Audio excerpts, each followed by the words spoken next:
Okay, are we ready? I don't know.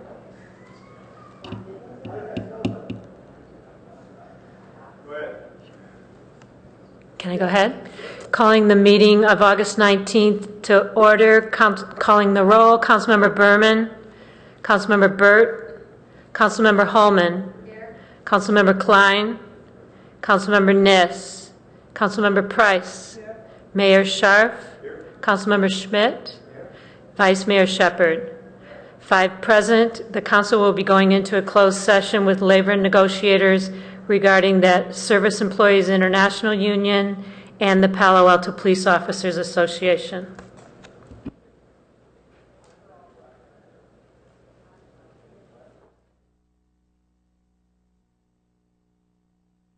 What are we supposed to have? Items in places, you might have places. So we're returning from closed session and there's no reportable action? But you can find it Whole Foods, yeah.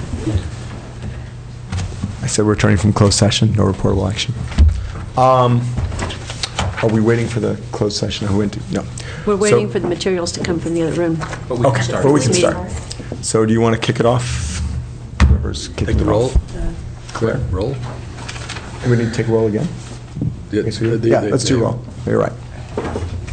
Councilmember Berman. Councilmember Burt. Here. Councilmember Holman. Here. Councilmember Klein. Here. Councilmember Niss. Here. Councilmember Price. Here. Mayor Scharf. Here. Councilmember Schmidt. Here. Vice Mayor Shepard. Here. Architectural Review Board Member Liu. Here. Lippert. Present. Pop. Present. Malone Pritchard. Present. So Commissioner Pritchard, did you want to start? Well, actually, I was looking for the items that were at places were the presentation that we were going to make. But I'm told they're not here. Do you have a print?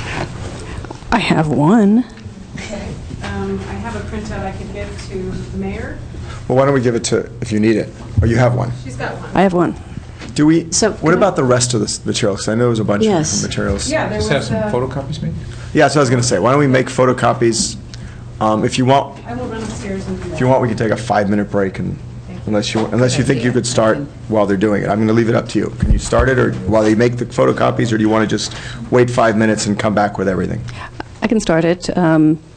Essentially, these materials are a summary of some of the things that we discussed with the Planning and Transportation Commission. We did have a meeting with them at the end of July to discuss the 2 main topics that we have tonight. That's sidewalk widths and the El Camino guidelines, and whether some responses and changes need to be made in our zoning code. So what you will be seeing when it's printed is a lot of images of different examples of buildings that have been constructed based on our current zoning, and some discussion of what the width of the sidewalk is and how the building addresses the street. So I think we'll just start, in the absence of the images, with ARB members giving a description of what they think came out of the joint meeting. So, Lee, would you like to start? Sure. We have one here. Yeah, thank you. Well, there are a number of things along El Camino Real that you probably should be aware of, and the first is that, with regard to the sidewalk widths, you can't just say, okay, wider sidewalks are going to solve a lot of the problems of El Camino Real. You need to have places where pedestrians are willing to go and walk along El Camino Real. So there are 3 things that I think, at least these are what I brought up in the Planning and Transportation Commission, that I think are important. First is the sense of destination. And when I say a sense of destination, it has to be a walkable destination within half a mile. That's what we've identified, or what our current planning principles are in terms of the distance people will walk to go someplace. The second thing you need is a sense of activity or some interest along the way. And that would be one reason to promote or begin to say we need more ground floor retail along El Camino Real. And then the third thing that you need is a sense of safety. cars whizzing by at 35 miles an hour make it very difficult for pedestrians and bicyclists to feel safe on El Camino Real. I'm a pretty avid cyclist, but I would dare to get on El Camino Real with my bicycle, except for very short distances. But I also believe that there's lots of opportunity along El Camino Real. If you look at El Camino Real, it's underutilized in terms of the zoning there, which means that there's an opportunity for development along there. Hotels, for instance, if you look at a lot of the no-tell hotels that we have, well, we allow for an FAR of 2.0 to 1. So those are underutilized sites, and so they're really prime for redevelopment and higher density. You're about to see 2 wonderful hotel projects actually come online. The one next to Hobie's, where the auto rental place used to be, is going to be a Hilton Suites. And then a little further down, where the Palo Alto Bowl used to be, is going to be a full Hilton hotel. And I think that those will give you an idea as to what can be done with the FAR, and as well as improving El Camino Real. And then the last part I just wanted to say is that there's a little strip of El Camino Real between Barron Avenue and Military Way, where there's a little sort of alleyway that goes behind it. Everybody knows it. Nobody owns it. The fire department says we need it.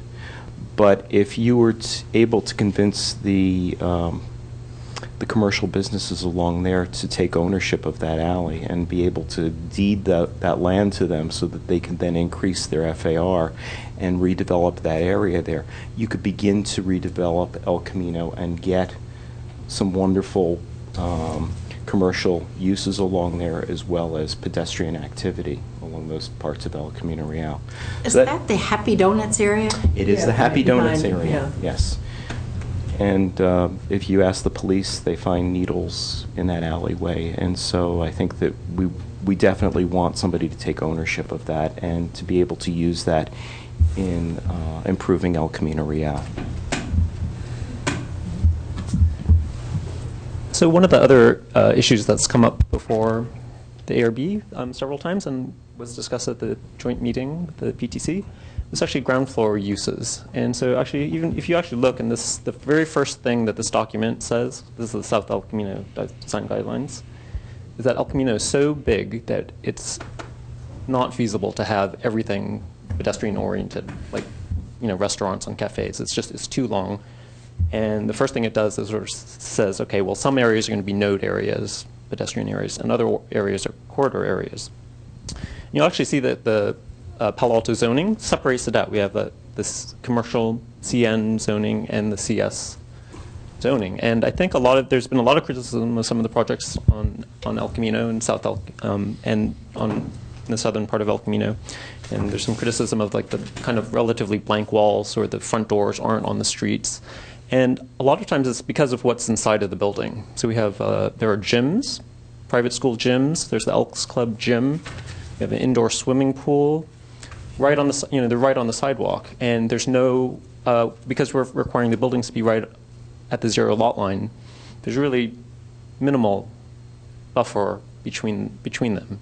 So I think that the proposal of having wider sidewalks is a very interesting idea, because we really have to figure out that difference, the what I always call it the porch space. It's just between the edge of the sidewalk and the front door of the building, that it needs to be more than a thin line.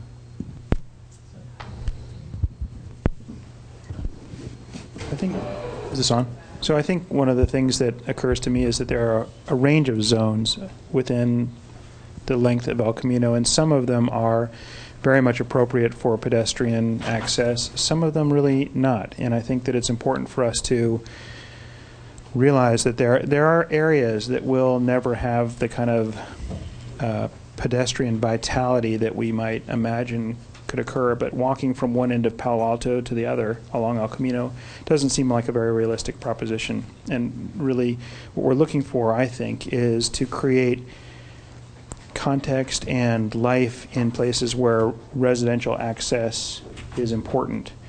And very much along the lines of what Leah said, the half-mile walking distance. These elements are really critical to consider. I'm very much in favor of the idea of widening and beautifying and creating all this, but I think that at the same time, I'm practical by nature, and I think that the concern that I have is there is a very real limitation on the FAR, on the height, on the proximity to residential that might be immediately behind. Many of the parcels along El Camino are very shallow in their depth. And the fact is that if we don't manage the changes that we are considering very carefully, we will not see any of the growth or the change that we're hoping to see. And I'm not suggesting, this was something I said in our discussion with the Planning and Transportation Commission, and it was maybe misrepresented a little bit, but I'm not suggesting that we should incentivize people in order to get the growth that we need. I think growth is going to happen. Palo Alto is so valuable, and there's so much development that will occur regardless. But what we're trying to do is get the right kind of growth. And I think we need to be very careful about the rules we put in place and the demands that we're putting on these parcels in order to make sure that we really get the change that we want. They're very bound and constrained already. And if we don't do this in the right way, we really won't see change. And I very much want to see change, and so I'd like to be able to help cause that to happen. And I would just add to that I think the uses are a very important part of this discussion. The way the zoning code is written right now, it's based on location. If you are in this location, then thou shalt do such and such. And really that isn't necessarily the right solution for every use. A hotel is a very different thing from a restaurant, is a very different thing from an office. And you need to recognize those different uses and understand how they address the street and what setbacks and plantings, et cetera, might be appropriate for those different uses. Amy, do you have those almost ready? Well, let's see. So Rana is upstairs copying the PowerPoint, and I have the, okay, they're files. Sorry. Maybe we should open it to council to ask questions or make comments. Let's go back. I've got one big question right away. The Grand Boulevard, none of you mentioned it. I'm kind of puzzled. You talked about all the sidewalks and so forth, but the Grand Boulevard's been out there now for a good 10 years. And I think is it a reality? I mean, is it something that could really happen, or is it somebody's pipe dream? So I've been attending the Grand Boulevard Initiative, a lot of their symposiums and lectures by, Michael Friedman, Tung, and Sasaki, and I've actually looked at a lot of the projects that have been built elsewhere in other cities on El Camino, and it's and just to say, no, it's definitely possible, but it's very, on a street like El Camino, it's actually very complicated. It's not nearly as easy as, say, University Avenue or Castro Street or Santa Cruz Avenue. It's much more complicated when you have gas stations and hotels and Caltrans. And I don't think there's not a quick fix. I agree. Yeah. So it's a difficult problem. The very first ARB interview that I had, I mentioned that Hayward was able to get Caltrans to delist that as a highway, and they actually did a whole study of their entire length of Mission Boulevard, and they did transit village studies around their BART stations and stuff. So I mean, it's possible, and Mission Boulevard is just as complicated as El Camino. So if there's a will, there's a way. I think if I might just add to that, I think you have a number of competing things going on El Camino Real that make it problematic. The first one, of course, is the Hetch Hetchy pipe that runs up El Camino Real, makes it very difficult for any kind of deep planting along El Camino Real, particularly in the median. So that's one aspect. The other thing is that Those realities get in the way, don't they? Yeah, the physicals do get in the way. The other aspect is that it's a state road, and the state is very resistant to relinquish the control to have it be the type of road Palo Alto wants it to be. Gail? Yeah, I think the issue on relinquishment is true, but although there is beginning discussion now about the concept of relinquishment, the issue then, though, is would the cities be willing or interested in picking up then the responsibilities for their segment. Now, the other issue, clearly, from what you're saying, though, is the shallow lots, the size of the lots, the issues of parking or other alternatives, but the lack of assembly and the willingness of the owners of the lots to look in the kinds of ways that you're talking about, I think, is kind of my and others' view of what some of the impediments are. Because right now, as I understand it, I don't know how many different property owners there are, but it's one of the many things is the lack of assembly concepts, and then the lack of perhaps, a holistic or workable vision for different segments of El Camino adds to the mix. It's my view, and I don't know how you feel about that, but that seems to be contributing to the many excellent points you've made. I think that's true, and the projects we see that are larger and doing more broad strokes are the ones that are assembling properties. Right. But obviously that's up to the individual property owners to decide to do that or not.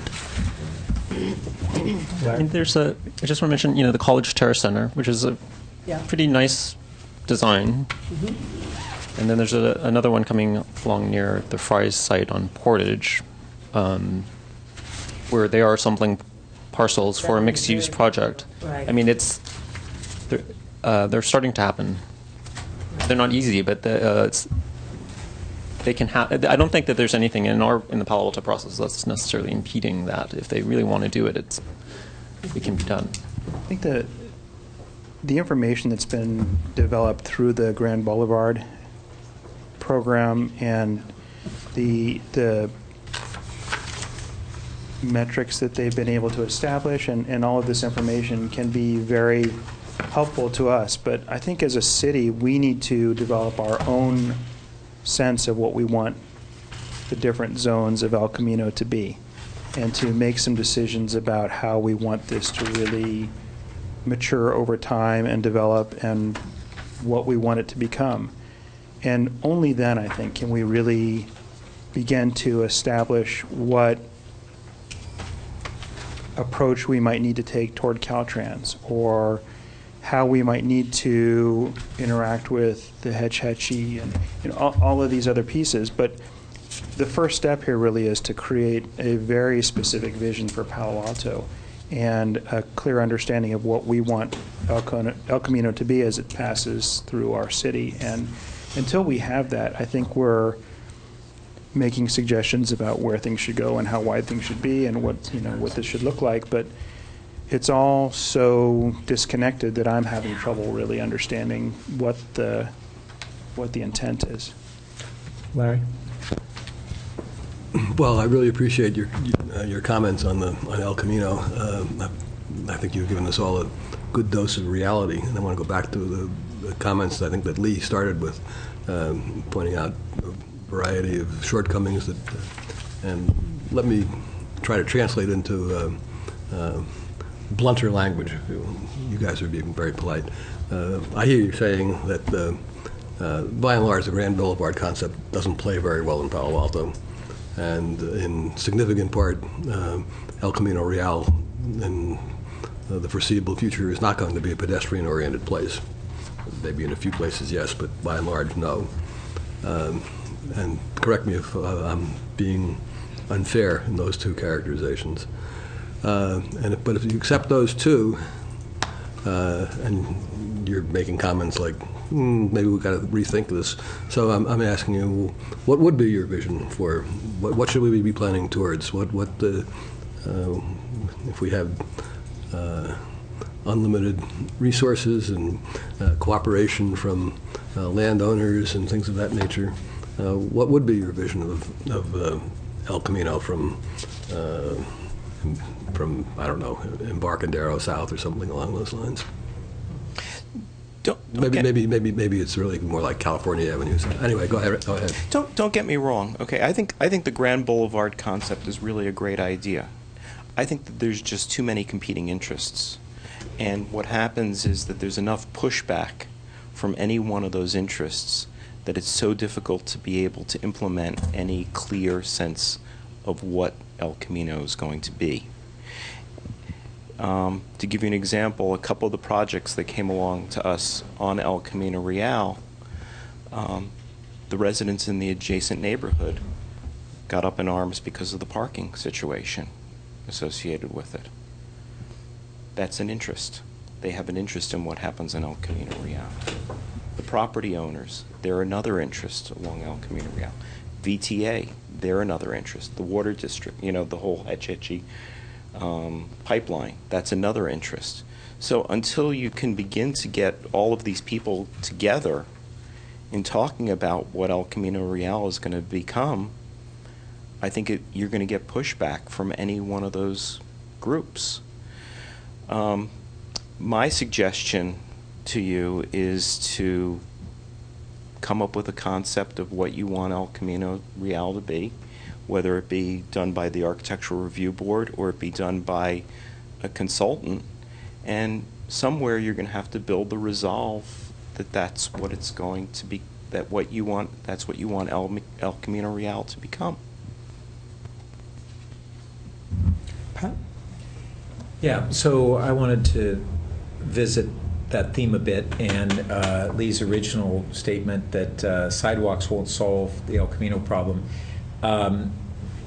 So in one sense I agree with it, but I think it misses what is actually the community's problem with what's been going on. Mm-hmm. And it's not so much a lack of wide sidewalks where we wouldn't have extensive pedestrian use.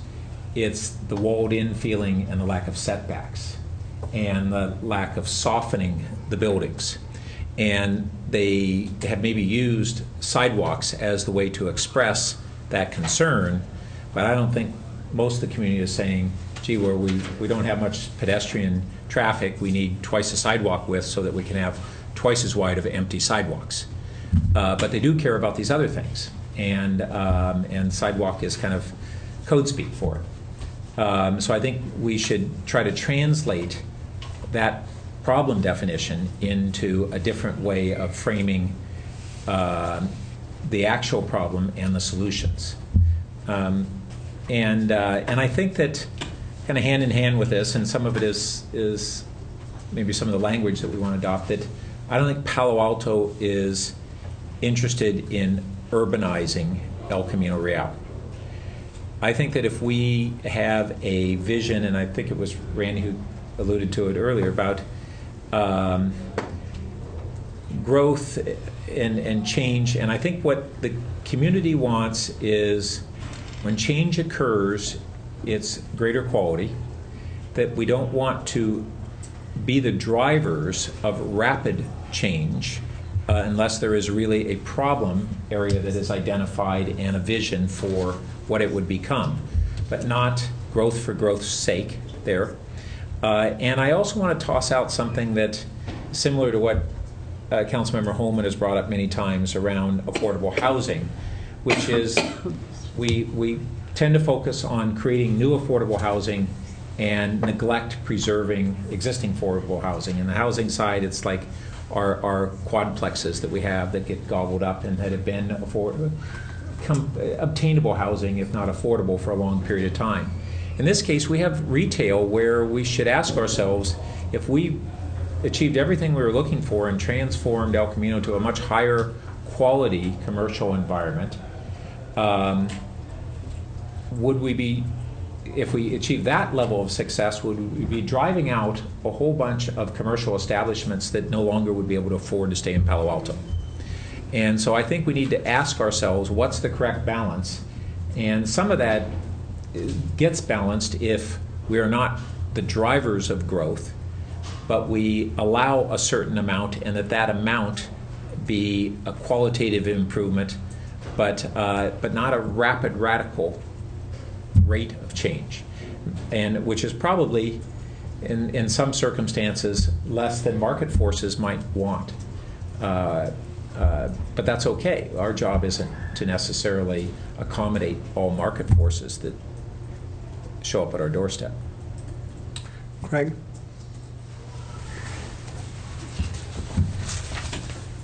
Now, I want to emphasize one different thing in the colleagues' memo, is that the El Camino guidelines were meant for a discussion not just on El Camino, but other major thoroughfares in Palo Alto.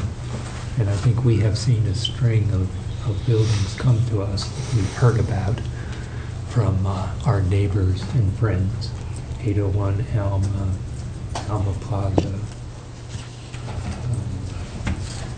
the Ricky's, Hyatt. Maybell had a stiff reaction, and one of the biggest reactions is, gee, you're going to make us look like Hyatt Ricky's. And I think the principle behind the El Camino guidelines is not just the sidewalks, but it's the addressing of the street, how the buildings welcome and encourage interaction with pedestrians or with people driving by or riding by on their bikes or buses or whatever it is, that it's a friendly, welcoming, open place. I know the council passed a couple years ago now the LEED ND. LEED ND encourages developers to get special points for opening up their properties to the public face. The thoroughfares, access points, welcoming attractions for people. And it doesn't have to be, oh, this is just a pedestrian-rich area, but it's anyone who goes by. And I think the frustration I hear most from people is, driving down Alma, you enter, Canyonville, where the signal it gives is this a closed place, not welcoming and open. And I guess I would like to see emerging from the ARB, the PTC, the council, a discussion of, what is it that we're looking for in the design of buildings, in the guidelines that we give, that can create these spaces that encourage a community, build and retain that lifeblood that makes a community. So, it's not just a narrow focus on what do we do about El Camino, but how does this set a tone for the other major thoroughfares in town? For as Randy pointed out, we are getting projects. We are getting development. They're coming. So what can we do to encourage a process of change that builds a welcoming community? Karen? So I may have a question or two for staff here too. So I was hoping that and thought that the colleagues' memo addressed what we really were looking for the ARB and the Planning and Transportation Commission and staff to be focused on. And will this menu of directives solve all the problems along El Camino? No, not intended to and won't. But it will address a number of the issues that have been forefront on a lot of our minds, and certainly in the public arena, the discussion there. The narrow sidewalks, the lack of friendly buildings. Alma Plaza always gets mentioned. The new hotel, I remember, that's going in where the Palo Alto Bowl was, I remember at the time saying, when I was on the planning commission, it's like, this building doesn't relate to the street. There are no openings to the street. And part of that is because I think we weren't forceful enough with an applicant in requiring those. But part of the problem is because we have the El Camino design guidelines. They're not standards. That doesn't mean we couldn't implement them, which I think we should be. But since we're not, and that's not a clear directive that applicants seem to take as direction, we need to look at codifying those. The ones that are appropriate, both from El Camino design guidelines and from the Grand Boulevard design. There are, whichever one of you said it, may have been you, Randy, there are areas where, CN is the zoning along El Camino, and that's to reflect that that's where the retail is, because those CN zones are adjacent to neighborhoods. There are other areas that are more remote from neighborhoods, and those are where the CS zoning is. So there was a plan to that. So what I'm hearing that kind of concerns me is that I was hearing both in articles that I read and comments that I was receiving, is that there's some notion that we're going to go off and do a years-long study. And we've done that. The El Camino design guidelines were a study that Palo Alto undertook, not that many years ago. So there's a lot of information that came forward from that. And the Grand Boulevard design is also a years-long program that's been developed. And yes, there are other things and other constraints, such as, what the neighbors want, what in terms of parking and all that sort of thing. This directive is not to address those. This directive is to address specific concerns and issues that have been in the public realm for some time. So I do have some concern, and perhaps somebody will respond to this. I do have some concern that we're trying to bite off a bigger bullet rather than accomplish what we can do.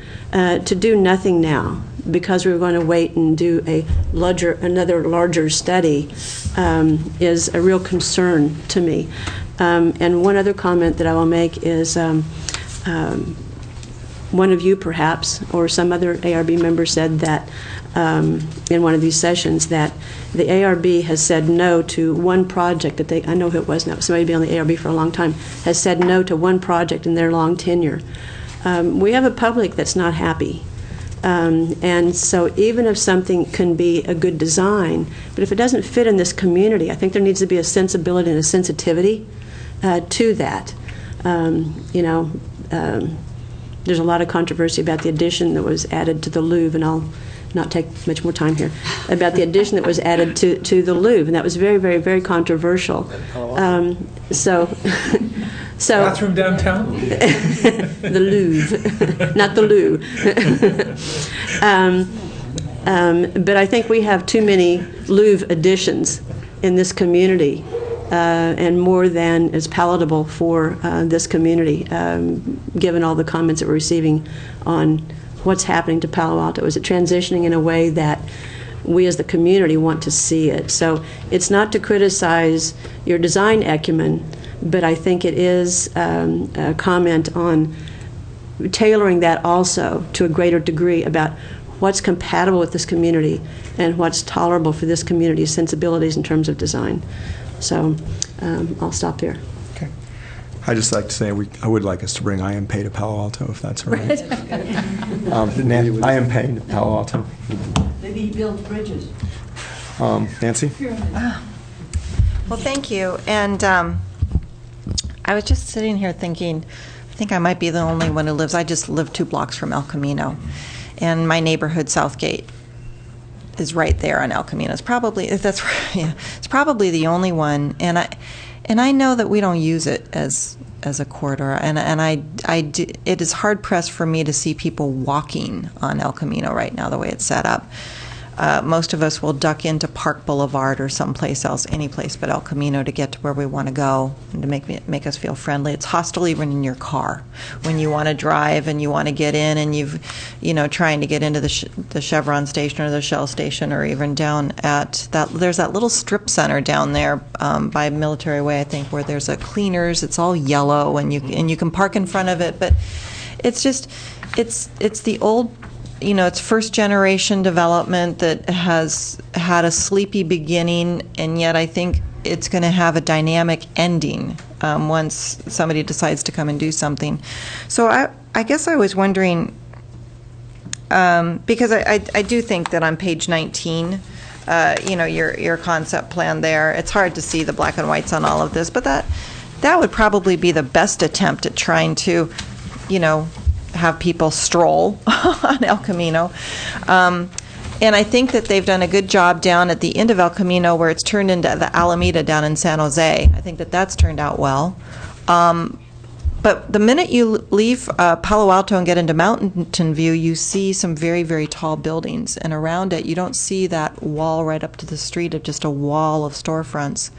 But they have very tall buildings, and they have parking lots around those buildings, and they don't seem quite as walled in for some reason. So I hate saying this, but is this something that we should maybe think of as going up a little bit in order to get a better design, in order to get what we want on El Camino, so that it is interesting and friendly, and that it can get developed in a way where we can have the service down at the ground floor, which I do think neighbors would go to, because I see everybody just coming out of the hoods, you know, to get onto El Camino, but a lot of them on their bikes just to get across, you know, to go across to the other side. So I guess I just would like to understand, you know, better if there is some advice there, because I know it's not what the community doesn't want to see the height limit taken off, but if we actually get better design, it might not be so horrible if we get deeper sidewalks and yet still having a good service area, particularly with all of the constraints that you have. So, and you've kind of put it back into our court to say, well, what do you want for El Camino? I think it kind of depends as to where you are on El Camino as to what you want, because I don't see people complaining about Hobie's being on the street, but then they've got a little parking lot in the back, and it's funky and it's fun. And Celia's is the same way. It's right on the street, but it's got a parking lot right next to it. So it's bad, but it's not bad. And even Compadres, I look at Compadres as something that never really offended, I think, people like some of the other builds have done. So I don't know how to get to where we're supposed to get to, but I agree with Karen in that we have a lot of people that are not happy with the way things are going architecturally with this community, and it's time to figure out how to craft this. So I just wanted to know if there was a way to craft it better by taking a look at another 10 feet or something like that. That actually was one of the things that was discussed at ARB and PTC, was there are some locations where it might make sense to have more height in order to get more clear ground space and open spaces, and those areas tended to be the nodes, the places where there would be more activity around the busier centers. For example, El Camino and California Avenue, perhaps that's a node area that has enough activity that a little bit more height would make sense. But I don't think anybody on the board or commission felt that the height limit all the way along El Camino should be higher. But there were certainly some spots that should be. Alexander Liu? Well, I just want to say that the designs of the buildings, many that were mentioned today, could be better. And I think that the ARB is within its, you know, it seems like it has enough influence to require better buildings. That's just, if you actually look at downtown Berkeley, like Shattuck Avenue, Shattuck is a different street than El Camino, but it's actually the same width. It actually has the same right-of-way. And they've been building very large, traditional design, mixed-use buildings. And they're really beautiful. We actually look at them, they're really nice. I don't really see anything that's different between Palo Alto and Berkeley. Like, I don't see any reason why we couldn't have that level of design here. They're really, I don't think there's any excuse. There is an opportunity already built into the zoning code that allows for higher density, which is that you can build residential to a 0.60 FAR. You can build commercial to a 0.40 FAR, and you can actually take both of those and combine them into one mixed-use building and have a combined FAR of a 1-to-1. and that would allow for the higher density that you're talking about. With regard to what Councilmember Holman talked about with the wider sidewalks, I think it's achievable. One of the tools that we haven't used in Palo Alto, though, is arcading, and that would not only add width, but it would also allow the second, third, and fourth floor of the building to also step out to the street.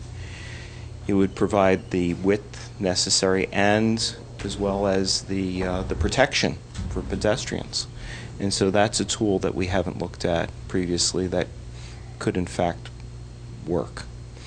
And then requiring ground floor to be retail, I think, is also important in terms of creating destinations.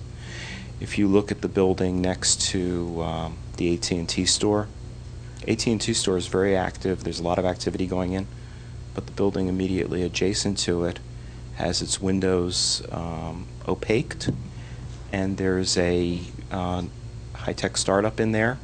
Who knows what they're doing in there, but it's not particularly friendly to El Camino Real, and it doesn't create any interest or activity there.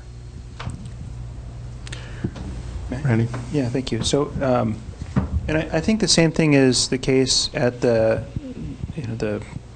failed Mickey's site, right, where we've got windows that fronted on the street and gave us an opportunity to perhaps see into a building and understand the life, and they were immediately covered over, and the building turned its back on the street. And to me, there was an opportunity for success there that's completely gone now because of that, and it's really unfortunate.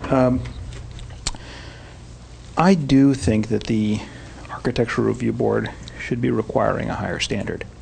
I don't have any issue with that at all, and I think that that's something that I feel strongly about. But I do also want to say that I think that the El Camino corridor is not one size fits all, and just obligating wider sidewalks and ground floor retail, that's not going to work. If we just say that's our rule and jump forward with that, I don't see that really solving the problem.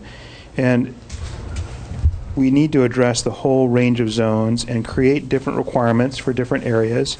And as Claire said, we need to recognize nodes versus what really is just travel space, and understand that the El Camino Real guidelines are really not a good tool for us, and they are just not giving us the guidance and the teeth that we need in order to enforce the type of building that we want to see happen. But unless we direct the growth we want in the areas we really want it, we're just not going to get there. And I think we really need to talk about not just sidewalk width, and maybe that is just the term, but I think what I'm really interested in understanding is sculpting. I really want to understand how we're going to sculpt these buildings. And Lee's point about perhaps it's arcades and we push back some of the building and other pieces step out, that there are areas where we create more space and we can have taller buildings. And we do that in areas where we recognize we have lots that are deep enough to tolerate that, and we'll encourage that. But we also need to have very realistic guidelines for these zones where we have such small lots and there is so little flexibility about what can be done, so that we, again, cause the change that we want to see happen in the way we want it to happen. Okay. So what I've heard from the group here is that it'd be good to require a higher standard. So you are the Architectural Review Board. We're the City Council. The question that comes up is, well, how do we get you to require a higher standard? You all agree you need to do it. So why haven't you done it? And what, do you need something from us to do it, or are you going to go do it?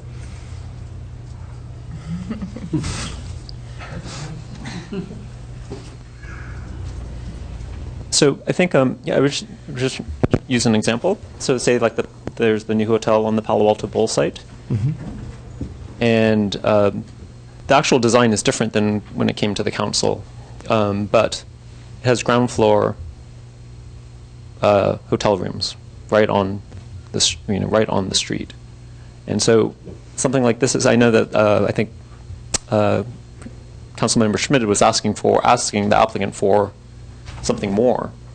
And so I would say, like, at that time, I mean, that kind of situation is kind of beyond what the ARB is usually comfortable in asking for, like changing the ground floor use to something else, to like a restaurant. I mean, that's kind of, I think that's kind of stretching it for us.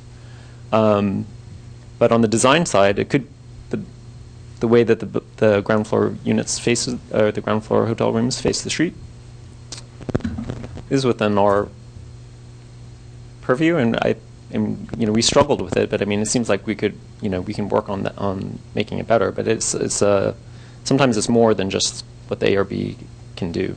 So the question is, how do we come up with a mechanism then, when you see something that's outside your purview that you believe, we need some mechanism for you to then bring it up to council and say, we'd like you to relook at this use. I mean, I think, this is not really an attack on you guys. This is saying, what do you need from us to get the best possible design in Palo Alto? And you obviously feel that there are other things you need from us. You need a mechanism to come and say, we think we need ground floor retail there. And I think when we did this colleagues memo on, I think Councilmember Burt's right, is, there's a problem there. There is a specific issue of sidewalks, and I do think we felt that sidewalks are an issue, but it goes beyond that, and we agree. But we don't want the perfect to be the enemy of the good here. We don't want this to be a years-long process. We tasked you specifically with coming up with, with suggested zoning amendments that implement the vision expressed in the Grand Boulevard Plan, revising the South El Camino Real guidelines and zoning as appropriate to make them consistent with that vision. And I'm happy to have you take a whole look at El Camino to figure out, which are the nodes, to treat it differently in places. But I want you to come back with specifics, and I want to know when you're going to do that. I mean, I want specific time frames. I want to know that we're not just talking about it, that you're saying, even in the short run, these are the 5 changes we would suggest to council that you make now, and then we're going to go off and study the following things. That's what I want to see. I don't want to just see it, you guys having meetings and, not knowing where this is going or what's happening with it. So that's what I'd ask of you, is that you guys come up with something and that you make suggestions to us. And it can be suggestions on the process, as I said, bringing things back to us. But you decide, how do we get the best architecture? How do we get the best environment? And I mean, you all know what Palo Alto is like and what we're trying to achieve. Just how do we get there? And what would you suggest? And I think you should feel free to suggest to council changes based on this kind of a conversation. Sure, Karen? I appreciate Alexander bringing up the point about the hotel. So a question for staff is, I have maybe a little bit different view of this, is like, so if we have, or maybe it's not a different view, if we have standards rather than guidelines that require some of the things that are in the GBI, which is what Grand Boulevard Initiative, which is what this is, the page that Nancy pointed out, and some of the things in El Camino Design Guidelines that are required, they're standards. So I'm wondering if that wouldn't address the difficulty that the ARB had, Alexander in particular, in trying to get retail or interaction with the street of that building. So if we have as a standard that you will have openings that address the street, then you're not commenting on, the ARB's not commenting on the use. They're following what the standards are and the requirements are for the building. And then it's up to the owner to figure out how that works within the building design. Do you want to comment on that, Aaron? Do that too. Aaron Ackman, Interim Planning Director. Yeah, I mean, anytime you have a guideline, that's more debatable than a standard. So if it's a standard, I think the expectation is that the application will come forward to the ARB or to the Planning Commission or to the Council with that already built into it. So yeah, that's true. And even broader than that, I think even when you have standards, it's going to sound like a contradiction, but sometimes the standards have to be flexible. For instance, setback rules.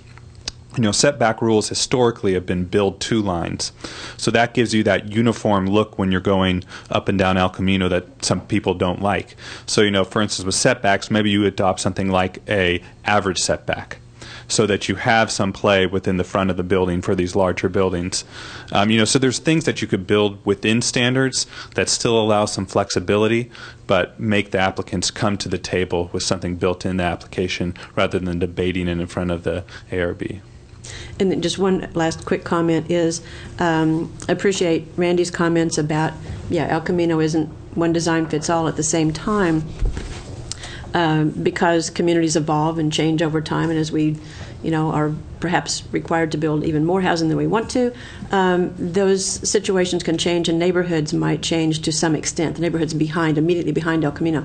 So I just want to just put a little bit of cautionary out there as, if we require the larger sidewalks in some places but not in other places, we might preclude a better development in the future because we've already had new buildings built up too. So just think about that.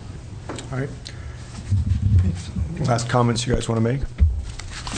Yeah, I'd like to address your comment specifically. How do we get it done? We've had several retreats in which we actually have gone through and we've looked at the El Camino Real guidelines as well as the Grand Boulevard concept under Chair Young. Prior to Chair Malone Pritchard, we did that.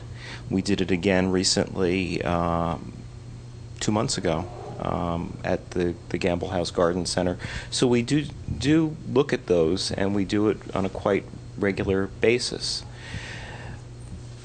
The unfortunate thing is we don't have the ability to implement any changes in those sort of guidelines. The El Camino Real guidelines are what we are given, and we are told that this is what we're going to be using. So the colleagues memo gave you that discretion to suggest to council changes. That's what the colleagues memo does. That's what we've asked you to do. Right. Right. That's exactly what we've asked you to do. Okay. You've had all these meetings now translated into something to us. The South El Camino guidelines. Okay. There is an opportunity, though. I mean, there are other tools that we can use. We could use a form code, for instance, in which we could begin to knock out buildings that specifically follow certain rules, and you're going to get a certain profile of building along El Camino Real that might be what we're looking for here. And it could be codified into something that's very specific and tailored to meet the needs of El Camino Real. So I think that there are opportunities here for us to begin to implement this.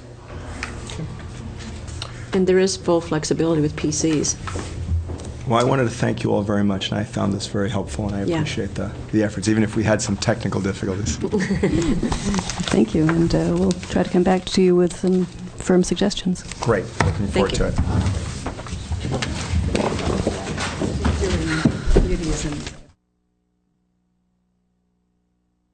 Special order of the day, which is a proclamation expressing appreciation to Michael Clausen upon his retirement from Actera. And, hey, Larry. Larry.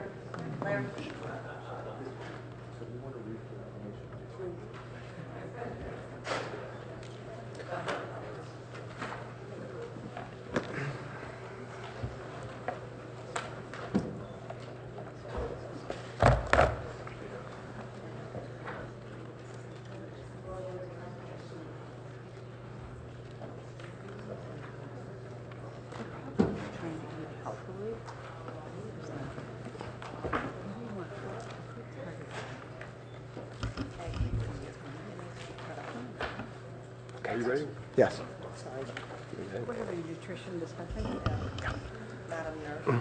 Well, item 4 on our agenda, special orders of the day, is a proclamation expressing the appreciation to Michael Clausen upon his retirement from Actera, and the mayor has asked me to read it, and it's my honor to do so, having known Michael for a number of years and being very much appreciative of his efforts for our community.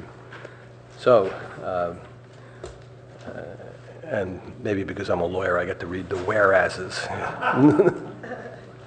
Whereas Michael Clausen is being honored upon his retirement following a decade of service as executive director of Actera and a lifetime of service at organizations including Biodiversity Northwest, Earth Day Network, Center for Economic Conversion, New Ways to Work, and Stanford University. And whereas Michael Clausen, as Executive Director of Actera, has been a valued partner of the City of Palo Alto and, excuse me, and has worked tirelessly to further the goals of the city's sustainability, natural resources, and habitat conservation goals. And whereas during his time at Actera, Michael created a strong organizational and financial foundation and focused the organization on high-impact program areas. And whereas Michael emphasized that by initiating positive change in Silicon Valley, Actera is building momentum for positive changes at the state and national level. And whereas Michael enlarged the Pearson-Arastradero Preserve Stewardship Program significantly and emphasized its focus on youth environmental education, giving thousands of teens access to a variety of hands-on learning experiences. And whereas Michael has helped provide Actera with talented staff and experienced leadership to realize his vision. Now, therefore, be it proclaimed that the City Council of the City of Palo Alto hereby recognizes Michael Clausen for his lifelong commitment to his community, his years of public service, and contributions to the City of Palo Alto, and honor his many achievements in bringing people together to create a healthy environment. And I so move, Mr. Mayor. All right. So before we vote, I know that Director Betts wanted to come up and say a few introductory, and then Michael, if you'd like to speak, and then I'll present you, and then we can vote. Good evening, Mr. Mayor and members of the council. It truly is an honor to be able to say thank you and express our appreciation to Michael Clausen for over 10 years of a really dedicated service to not only the city, our environment, our community, and our volunteers. You know, many people think of Actera as an organization of doing. You know, there are a lot of different programs, everything from Climate Heroes, Green at Home, Business Environmental Awards, the electric car shows, creek restoration, and the list goes on and on and on. But Actera not only sponsors these programs, they inspire volunteers to participate in these programs. And even programs like our stewardship at the Arastradero Preserve, which has been going on for 15 years now, they have been a partner in the truest sense of the word. Shouldering the hard work with the Wednesday and weekend weed warriors. And, you know, where do you find people that are able to inspire people to come out week after week to pull weeds and to restore our environment there? Well, it's thanks to people like Michael. And even this morning, when I just called to confirm that he was going to be able to be here tonight, he mentioned that he had just returned from being in the wilderness, hiking with Catherine for 7 days, but gee, it's good to be back at work. So I just want to say thank you, Michael, for being an inspiration, for being a wonderful partner, and for being a real leader of this program and starting so many great programs over the last 10 years.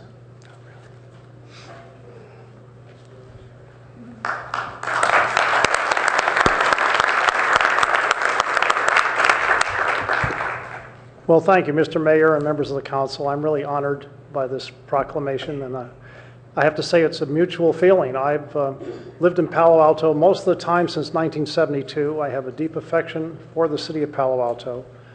And Actera, although it's a regional organization, the real connectivity we have is primarily with the people of Palo Alto. We have a couple thousand members from Palo Alto. We have a lot of programs. Greg mentioned them, so I won't mention them again. But it's the people, the adults and the young people that we connect with and really engage in the environment. So the habitat restoration is really a vehicle for educating particularly young people about the importance of our local ecosystem and the need to sustain it. And so I'm just very pleased to have had this opportunity to serve the people of this area. And I'm not going away, really. After a short trip to England, I'm going to come back and do a project with the Sierra Club, working with cities up and down the peninsula to help them develop or enhance their climate action plans. And so no doubt some of you will be seeing me in that capacity in the future.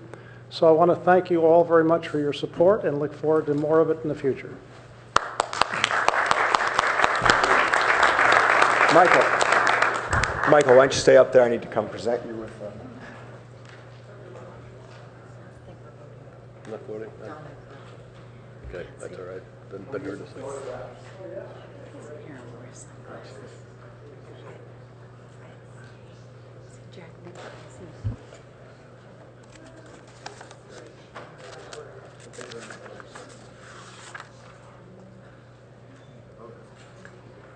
Yeah, we do have to vote. We don't vote on a proclamation. But we said, and this was what we said, the city council hereby recognizes it. It says recognizes, right? Yeah, but how do you know the city?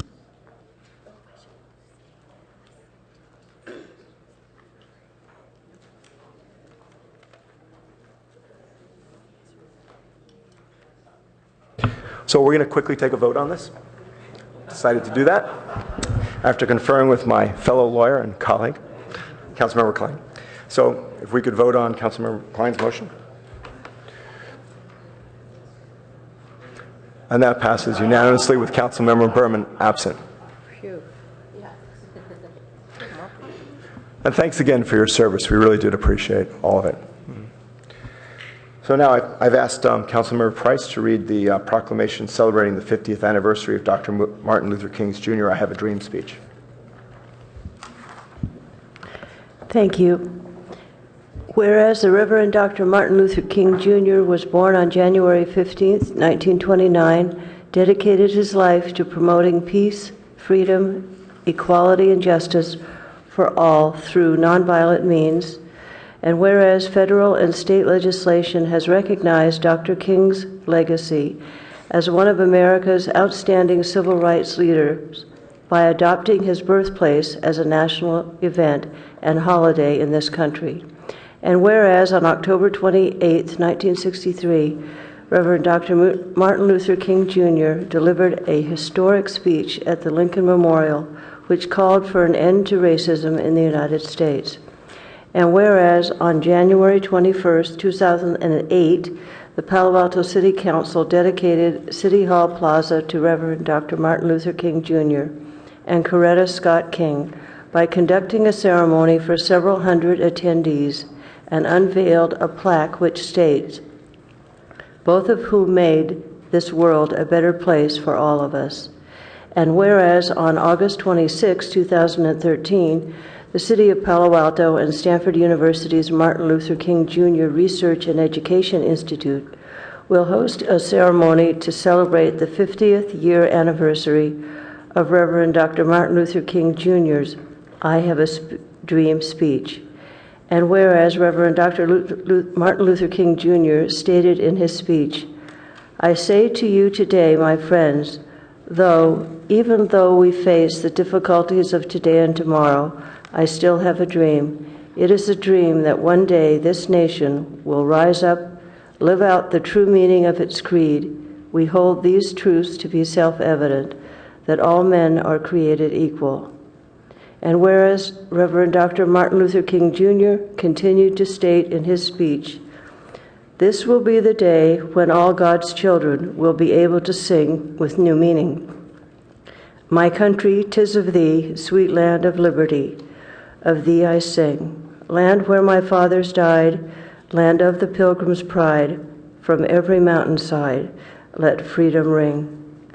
And if America is to be a great nation, this must become true. Now therefore I, H. Gregory Scharf, Mayor of the City of Palo Alto, on behalf of the City Council, proclaim August 26, 2013 as the day to celebrate the 50th anniversary of Dr. King Jr.'s I Have a Dream speech. I move approval of the proclamation. Second.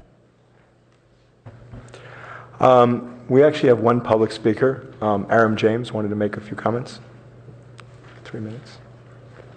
So 50 years after the great speech in Washington by Martin Luther King, and I'm wondering if you were to think deeply for a moment where Martin Luther King would come down on the vehicle habitation ordinance.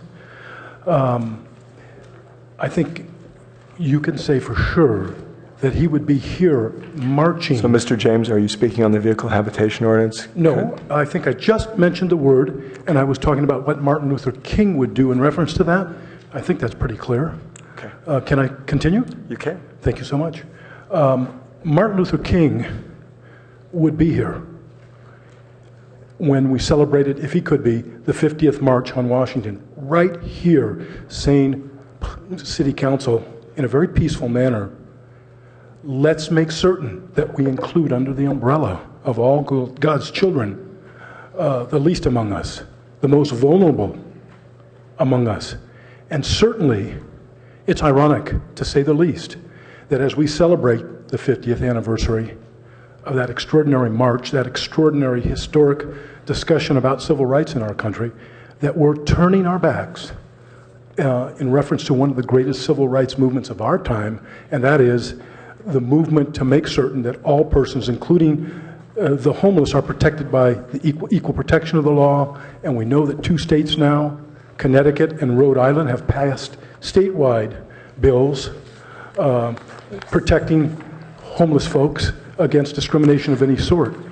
I think in 50 years or much shorter, you're going to be looking back and wondering what the heck you did to Martin Luther King's legacy, what you did in reference to defying the words out here in Martin Luther King Plaza. I was here in January of 2008 on that very wonderful day.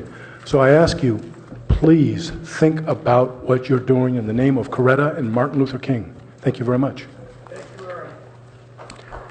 So now I would like to present the proclamation. Do we have someone I present it to? Or?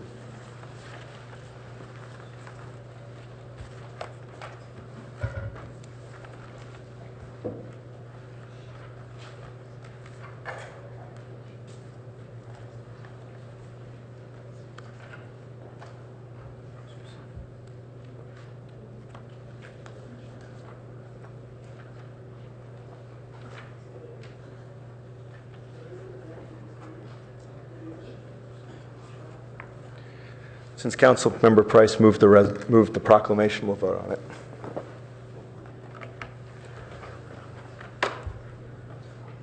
And that passes unanimously with Councilmember Berman absent. No worries. So now we have a presentation of the automatic external defibrillators purchased with City Council contingency funds. Chief Burns.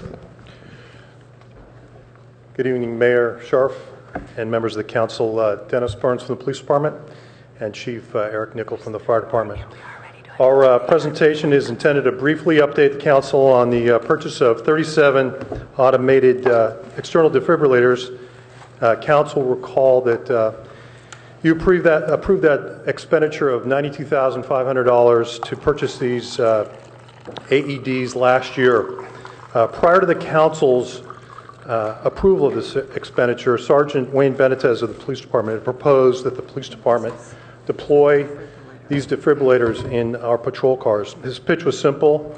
AEDs save lives, and if we can have them in patrol cars, they're going to be able to get to the scenes of cardiac events sooner. Sergeant Benitez did a great deal of research and applied for a number of local grants. Unfortunately, we didn't get any of those grants, but Council came to the rescue and funded this great project. Sergeant Benitez has developed a training plan, tests, and a maintenance schedule for all these devices. We'd like to thank the Council for approving this purchase, and also want to thank Sergeant Benitez for all of his efforts in pushing the effort forward.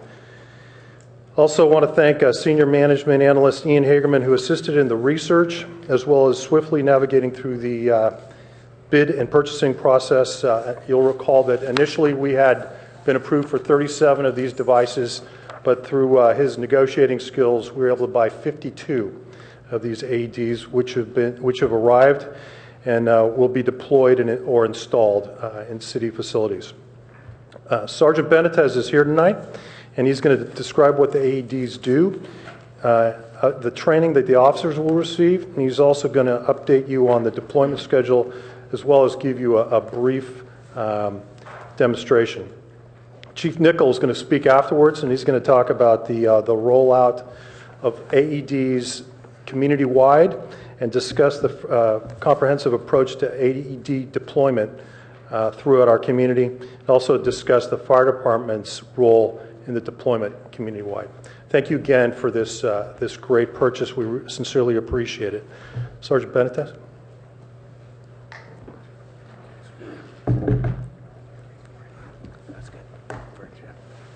Mr. Mayor, members of council, echo Chief's comments. Thank you very much. These are the units. Tomorrow's our first training class. By 8:30 tomorrow morning, we'll have about 6 of these units out in patrol cars, and they'll be out on patrol from here on out, starting tomorrow. They're fully automated. What they do in cases of sudden cardiac arrest, they're able to identify 2 cardiac arrhythmias that are present, usually ventricular fibrillation, ventricular tachycardia. Only if those 2 arrhythmias are present will the unit self-charge, and then the operators be able to give the patient a shock. Fully automated. We can't accidentally charge a patient trying to do a good job. This is it. When I talk about fully automated, the operator just hits a button. Call for help now. Remove all clothing from patient's chest. So when it gives a voice command, there's a pause afterwards, which gives the operator time to fulfill the comment made by the machine. It's that simple, and it's only a stopgap measure before the paramedics get there. Because as we're limited with 2 arrhythmias, the fire department has a whole lot more tools, IVs, and medications to help the patients. So we're hoping if we get to a scene before the fire department, we're able to do a little good. So I thank you very much for these units. Thank you, Sergeant. Eric Nickel, Fire Chief, and I too want to relay my thanks. It's usually the council is presenting something to the audience, and we're very excited to be able to present these defibrillators, and no vote is necessary. You already voted 92,000 times. No, this isn't Chicago, but you voted with your dollars, and we thank you so much.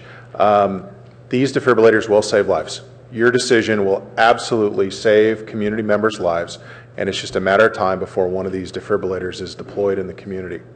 We know that the police officers are out on patrol and they can get to these calls a lot faster in many cases than the paramedics or the paramedics on the fire engines, and they can deliver this shock. For every moment that a shock is withheld, the chances of somebody's survival rate goes down by 10%. So if you look at a 5 or a 6 minute response time from fire, that's a 50 or 60% chance that person will not survive the sudden cardiac arrest.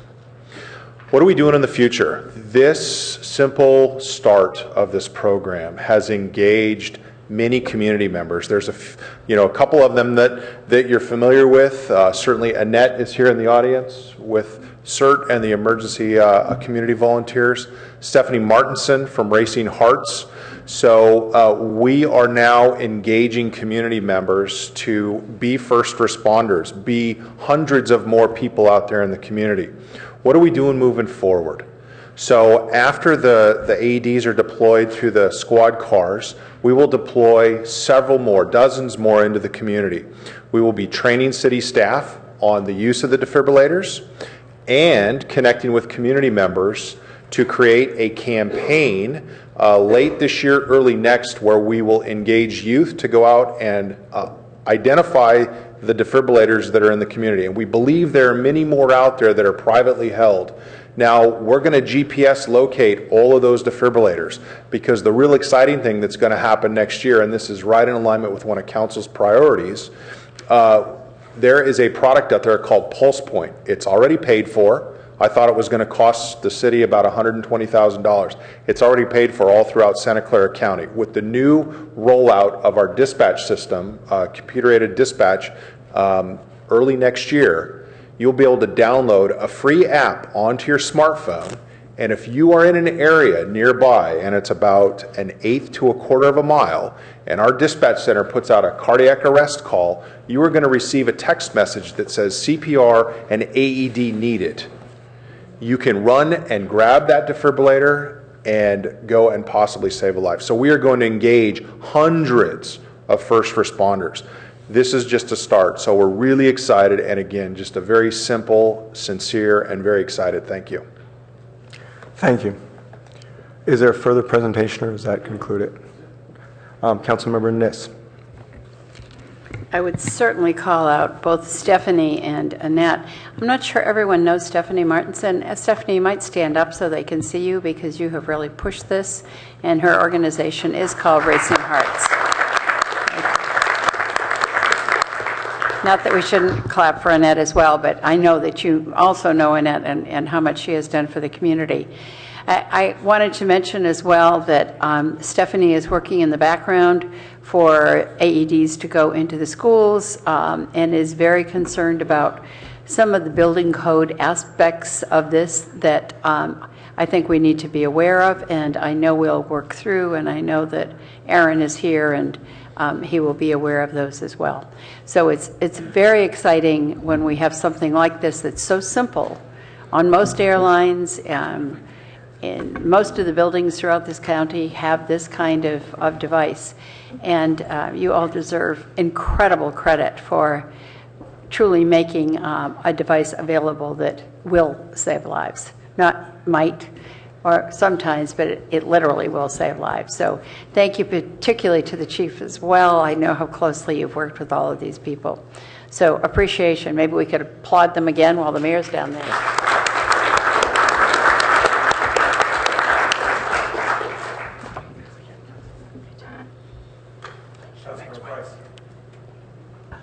Again, thank you very much. Just to make a note that these will also be installed at several school sites, and the school district has been working on that issue as well, due to the efforts of community members and others, and thank you again. Thank you. And now we'll move on to agenda changes, additions, and deletions. And we have two requested changes from staff. Excuse me, could I do the Architectural Review Board? Sure, absolutely. We are voting to fill one expired term ending September 30th, 2015. I have Councilmember Klein voting for Peter Balté, Vice Mayor Shepherd voting for Caillou Kim, Mayor Scharf voting for Peter Balté, Councilmember Holman voting for Robert Guyer, Councilmember Burt voting for Robert Guyer, Councilmember Schmidt voting for Robert Guyer, Councilmember Price voting for Robert Guyer, and Councilmember Niss voting for Robert Guyer. So with 5 votes, Robert Guyer has been appointed to the Architectural Review Board.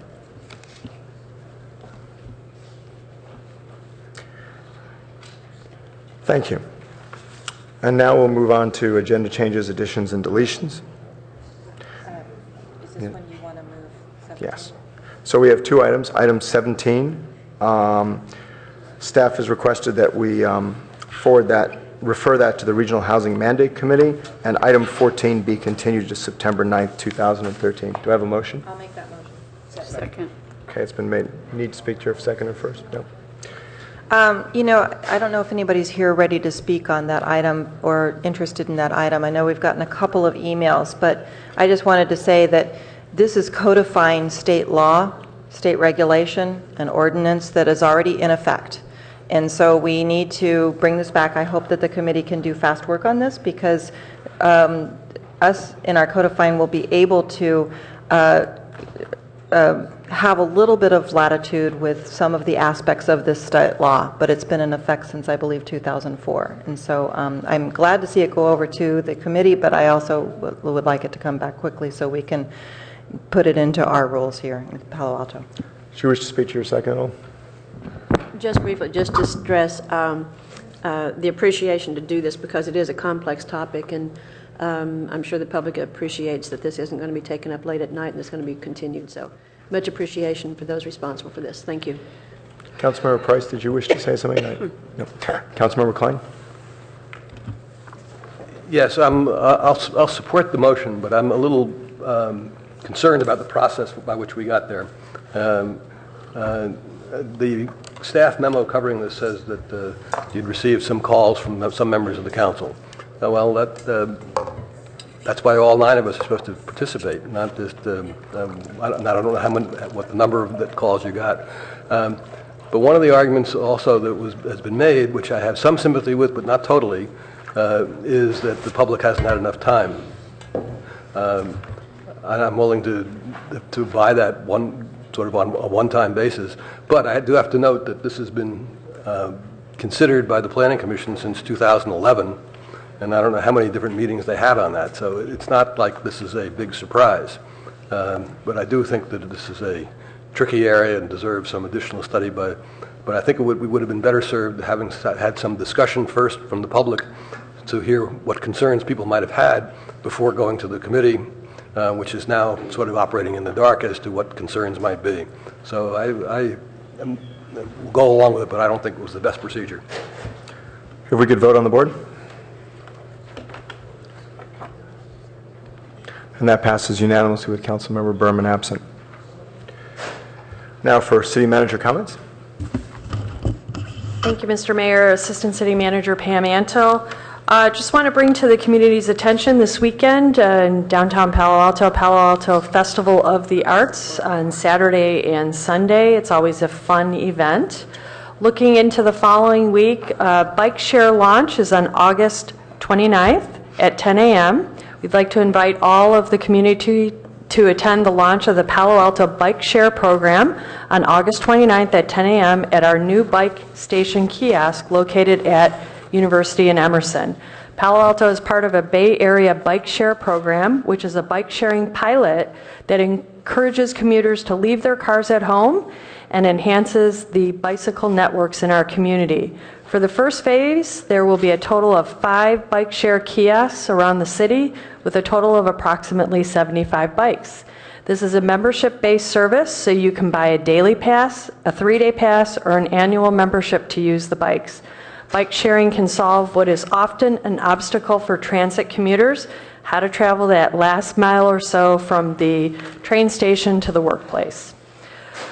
Also next week on the 29th, but later in the evening at 6:30 p.m. is the Maybell Bicycle Boulevard Community Kickoff Meeting.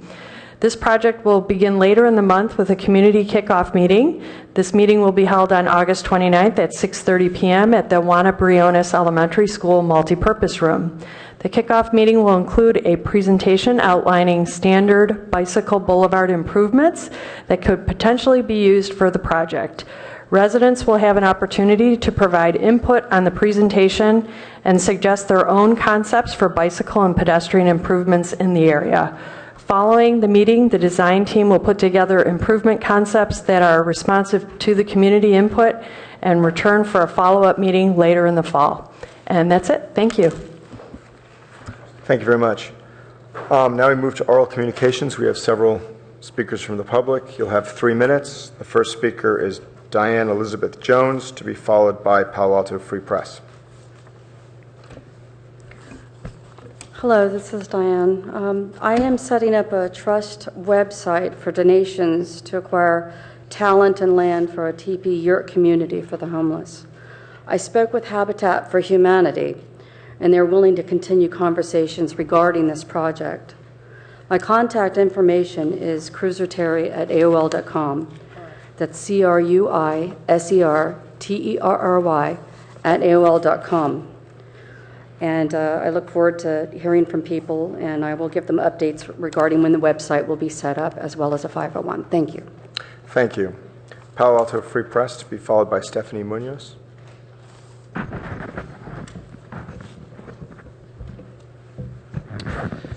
Several years ago, nearly 15 years ago, one of my bosses, whom probably many of you know, in fact, he financed, I believe, the Jewish Community Center over here on East Charleston. My boss was Ken Oshman. And one of the many things that he and I talked about is that you need to continue to challenge authority. Well, by doing that, that's gotten me in trouble over the years, especially here. And that's okay. But he also stated to question conventional wisdom. I wondered, often, what is that, questioning conventional wisdom? And basically what he said is, ignore the status quo become creative. This is what we need to do. And I also wanted to touch upon a subject that my dad and I spoke about, because he was a veteran of World War II, and he talked about detente, and he fought in the Pyrenees. Wow, what a battle he underwent. And what he told me during the Christmas and Thanksgiving holidays, while the soldiers were just in the heat of battle, they stopped and they cooked turkeys in the trenches.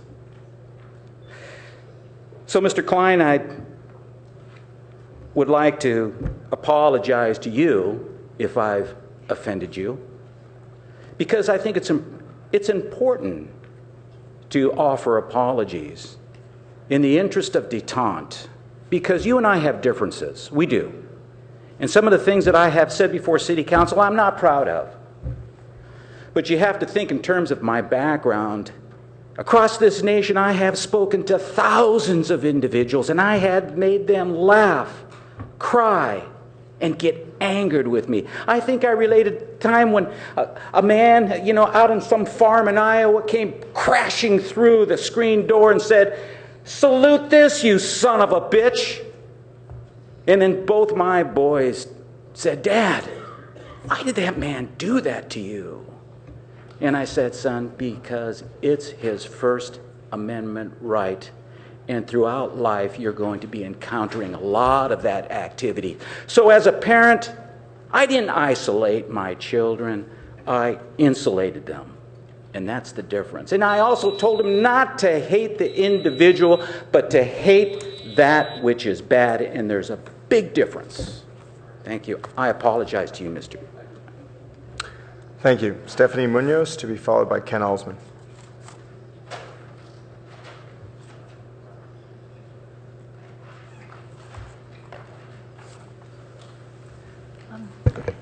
Good evening. Good evening, council members. I was lucky enough to be able to hear the meeting that you just had before this meeting, and I was really very encouraged in many ways. And I was most encouraged by I guess it was Pat Burt who was speaking about looking ahead and looking around and paying attention before you make decisions. And then there were also some very good remarks about finding out what the community likes, because we don't have a happy community. And I also, it was fascinating the way you talked.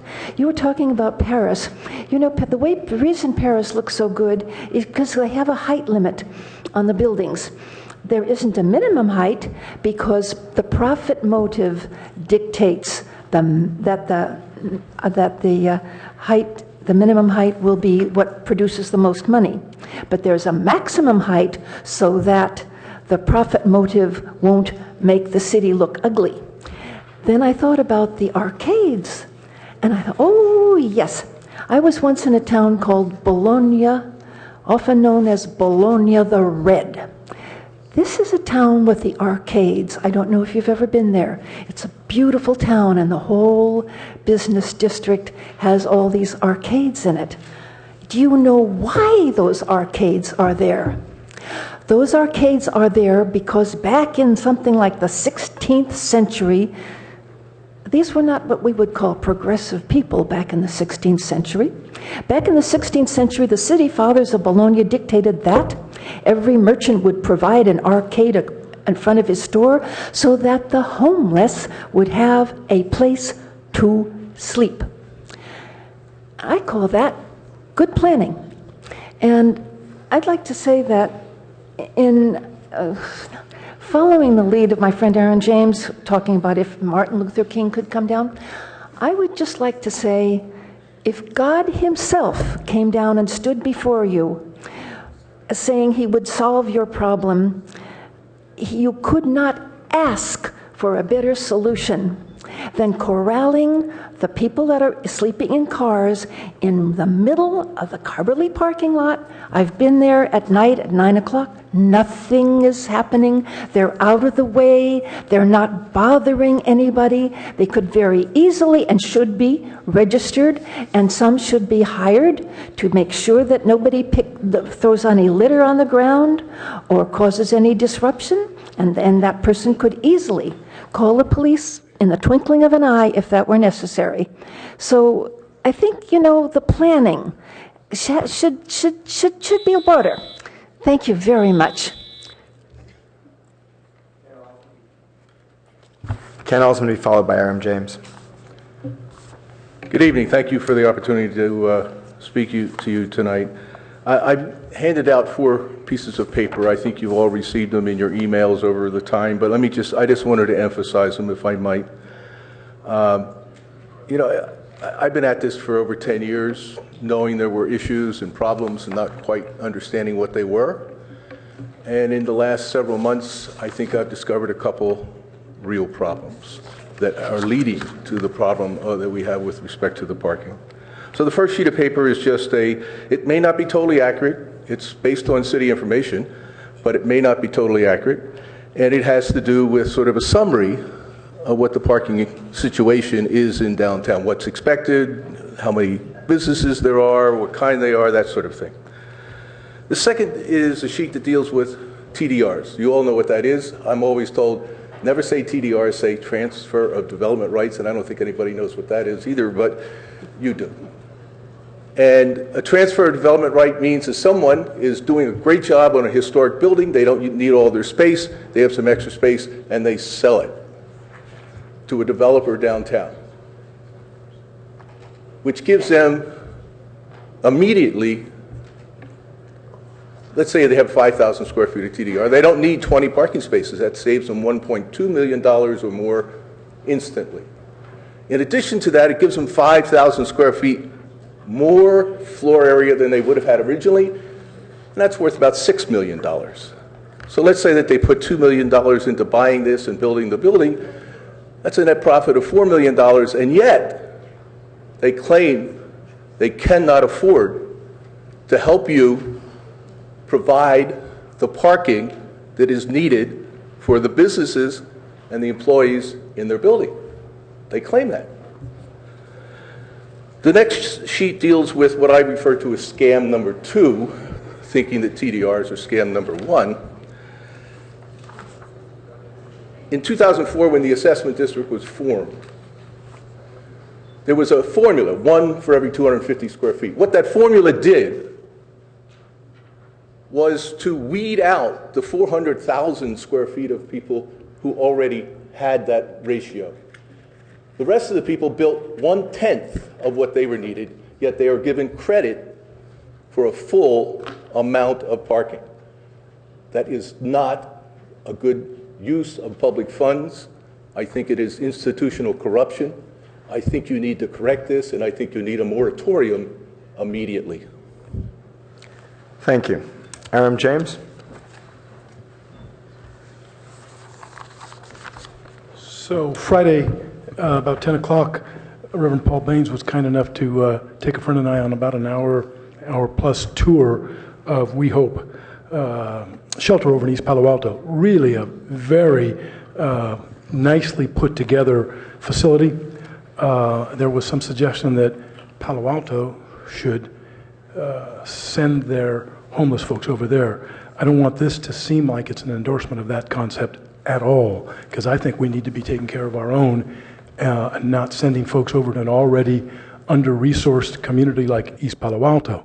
However, should we decide in our lack of wisdom to close Coverly, criminalize the homeless even more, one of my suggestions would be, and I'm willing to offer $1,000, but only upon everybody else coming up with the money, is that we would have a shuttle bus, a new one with the appropriate insurance and all that, and maybe a driver, a licensed driver who's unhoused, go from Palo Alto every morning to the doorsteps of We Hope Shelter, so that they can take advantage of the showers over there and maybe some of the programs, and then come back to Palo Alto. Maybe the shuttle bus would be East Palo Alto, bridging the gap, whatever.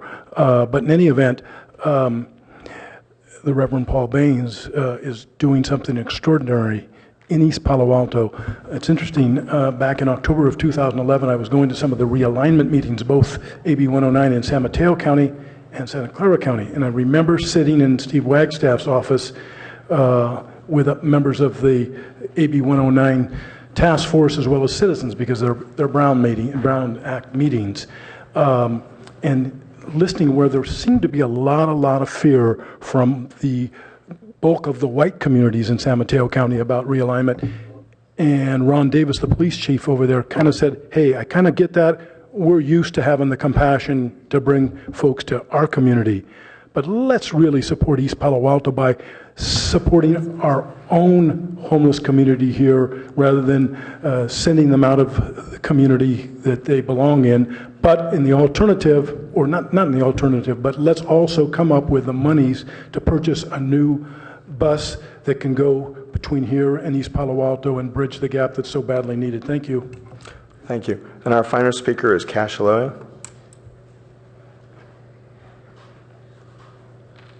Good evening, Mr. Mayor and council members. My name is Cash, Senior Management Analyst with the city. Apologize about speaking out of order, but didn't get a chance to speak at it during the proclamation or the city manager comments, but a friendly reminder about the MLK celebration event occurring next Monday night from 5 p.m. to 9 p.m. in King Plaza. We will be shutting down Ramona, Hamilton, and Bryant Street during the day on the 26th of August. And tomorrow we will be placing a temporary banner on the face of City Hall to promote the event, and it'll also be a part of the design element of the stage audiovisual equipment that will be in place on August 26th for the MLK event. So just wanted to remind you and the community about that. Thank you. Thank you. Now we move to the consent calendar, and we have a number of speakers. The first speaker is Palo Alto Free Press on item number 12.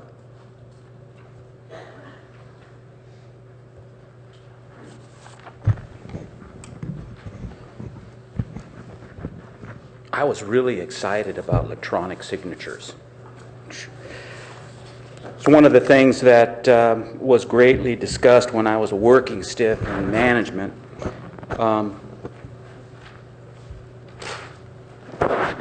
Oops.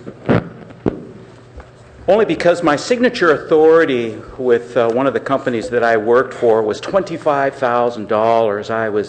I had nearly a $35 million portfolio dealing with large enterprise customers, telephony customers. So MRC, which is a monthly reoccurring charge, that's the buzzword in accounting for these customers.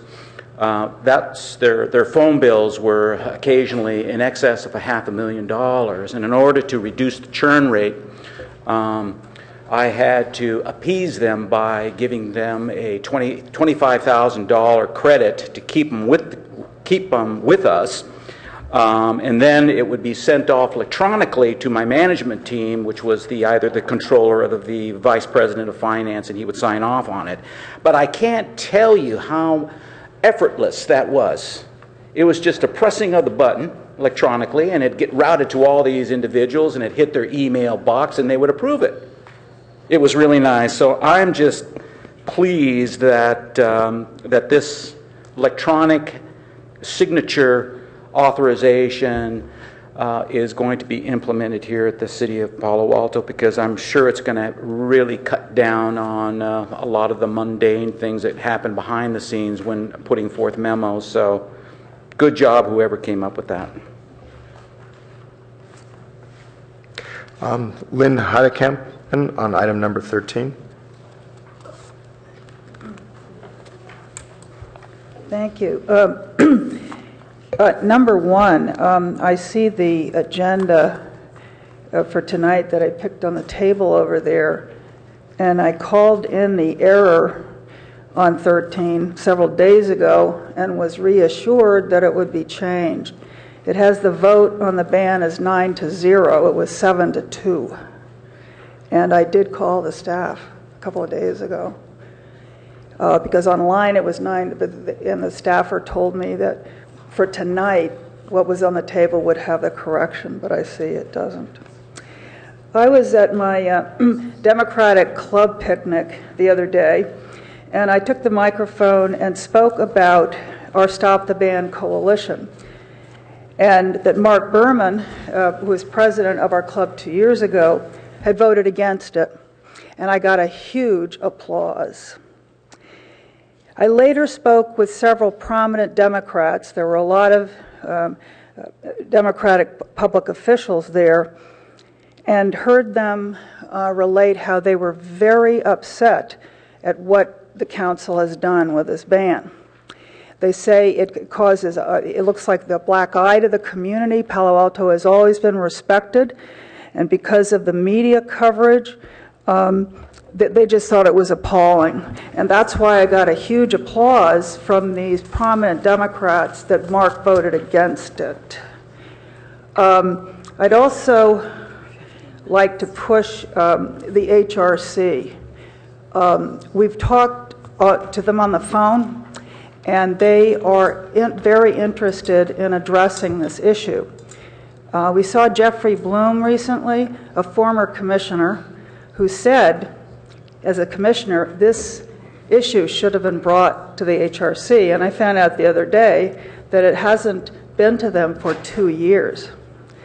And so I would encourage that we do have a meeting with them, that they help us come to decisions that are fair and just, and have an opportunity to hear both sides of the issue. Because I feel you've taken people that have been at Coverly for years, and they, like in a month, telling them you got to go out within this time. I mean, that's just very mean.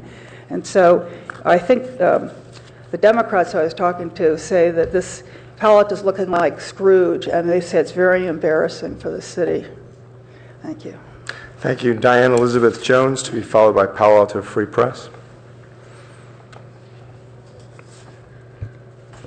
I would like for you to ask yourselves, what would your grandparents or your parents think of your decisions tonight, some of who have endured the Great Depression. And this is what I have to say, is arrogance is our downfall when others suffer and we do not. And desperation should not be punishable. Thank you. Palo Alto Free Press, to be followed by Chuck Jagoda.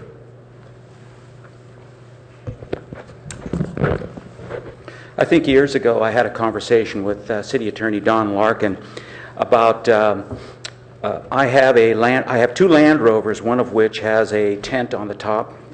It was acquired in South Africa, and I'll be driving, as you can see, to make my way to Cuba.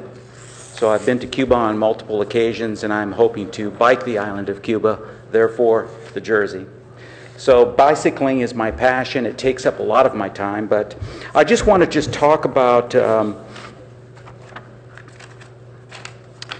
this issue.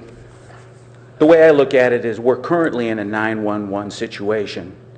And as I had mentioned before, we should have gotten to the accident way ahead of time.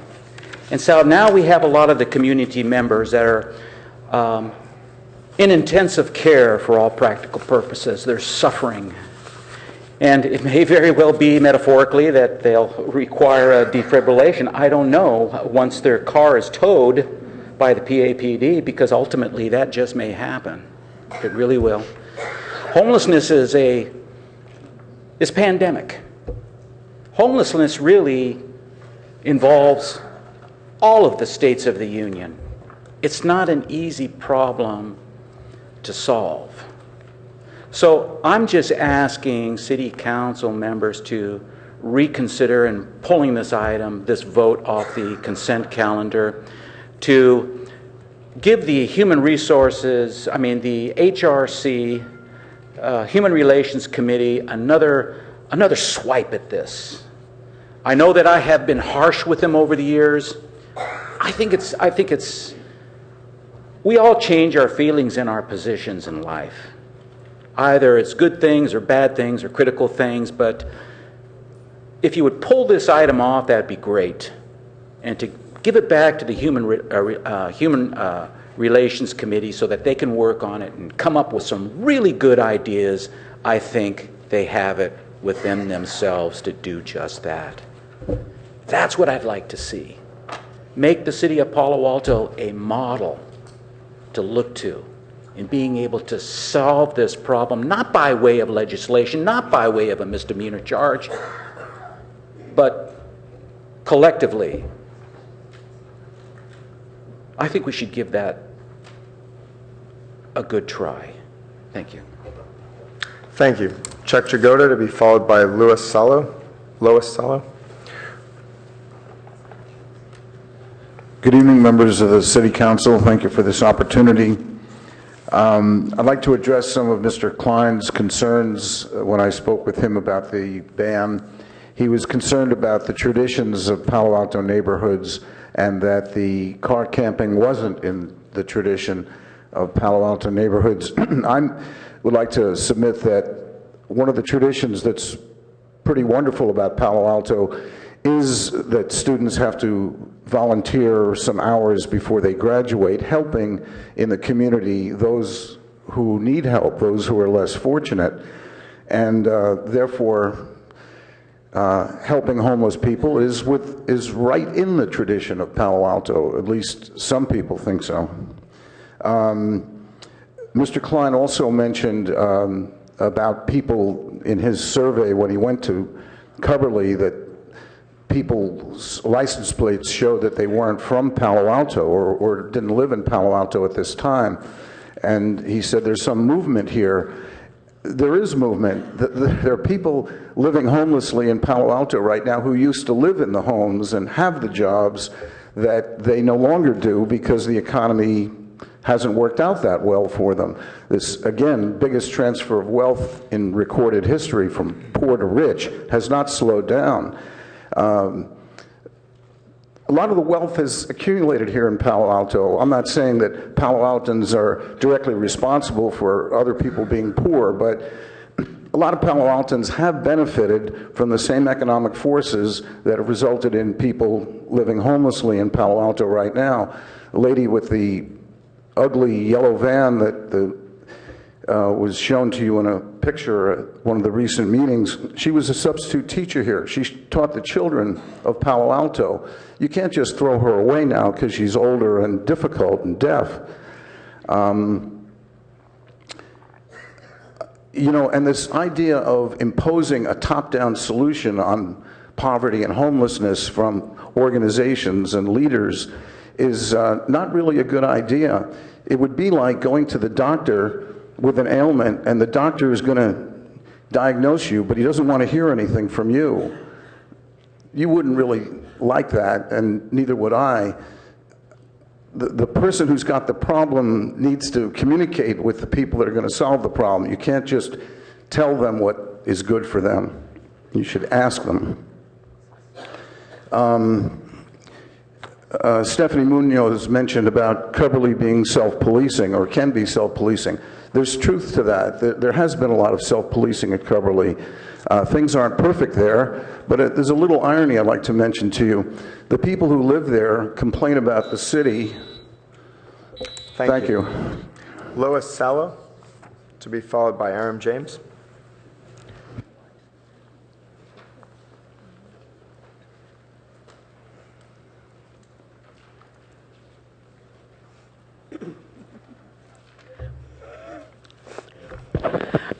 I'm Lois Salo. I'm a resident of Palo Alto, and I'm a member of Women's International League for Peace and Freedom, the organization that was Martin Luther King and his wife, Coretta King, were members of our group. I understand, well, first of all, this is not a large group of people. I think the member, if I got the right number, it was something like 168 people. This is a small group. They are stable. They are a law-abiding community. I hear that there might be plans for a homeless shelter. I'm glad of that. The homeless people need to be consulted and be a part of the planning. I want it to be large enough to fit all of the homeless people and not just a portion of them. Some ideas is that Palo Alto is building a new golf course. I would prefer that some of that money go towards our homeless people rather than a really posh golf course. Google is building a facility on East Meadow Road. I think it's appropriate to say to Google, what can you do for Palo Alto? Please do something, build showers or parking spaces or something that is for our homeless population. Our schools are using a combination of private money and public money to keep up the programs. We are justified in asking for private money to help with our programs. We don't want to be just a community of rich, mean people. Thank you.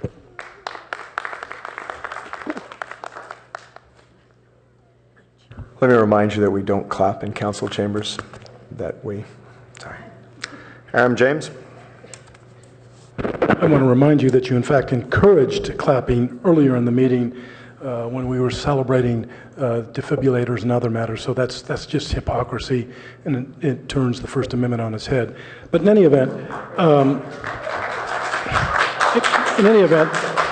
I'm asking that two of you courageous council people pull this matter from the consent calendar tonight so that we can have a discussion on the merits. Last Thursday, 4 members of the Policies and Services Committee, we had this great conversation for about 3 hours with all the service agencies and all the individuals concerned about this issue, but it was after we had taken the vote on the vehicle habitation ordinance. That doesn't make sense. So I'm asking, according to the calendar, it says it only takes 2 of you. Maybe that's because Mr. Berman is missing and normally it's 3. Whatever the fact is, that's a critical issue tonight. Let's take it off and reconsider it. I'm going to read from Justice Stanley Moss' dissent in the Toby case versus the City of Santa Ana at about 9 Cal 4th, 1128. Again, it's the dissenting opinion, but boy, does the wisdom stand through. The indirect effect of the ordinance may prove even more invidious, as one amicus curiae, a former mayor, points out. Ordinances like Santa Ana's encourages an unhealthy and ultimately futile competition among the cities to impose comparable restrictions in order to avoid becoming a refuge for homeless persons driven out by other cities. The case at bar provides a striking example of this domino effect. You hear that, domino effect. In response to Santa Ana's ordinance, anti-camping ordinance, surrounding communities quickly enacted similar measures to protect themselves from an influx of Santa Ana's homeless. To carry this effect to its logical conclusion, if all communities followed suit, the homeless could effectively be excluded from the entire state of California. Come on, Palo Alto. 158, 200... Look at San Jose, look at the other communities. Please consider tonight, 2 of you, taking this off of the consent calendar, rescheduling this for a full hearing. Let's have a robust discussion like we had Thursday night in front of the Policies and Services Committee with all 9 of you. Let's put democracy to work for us. Thank you.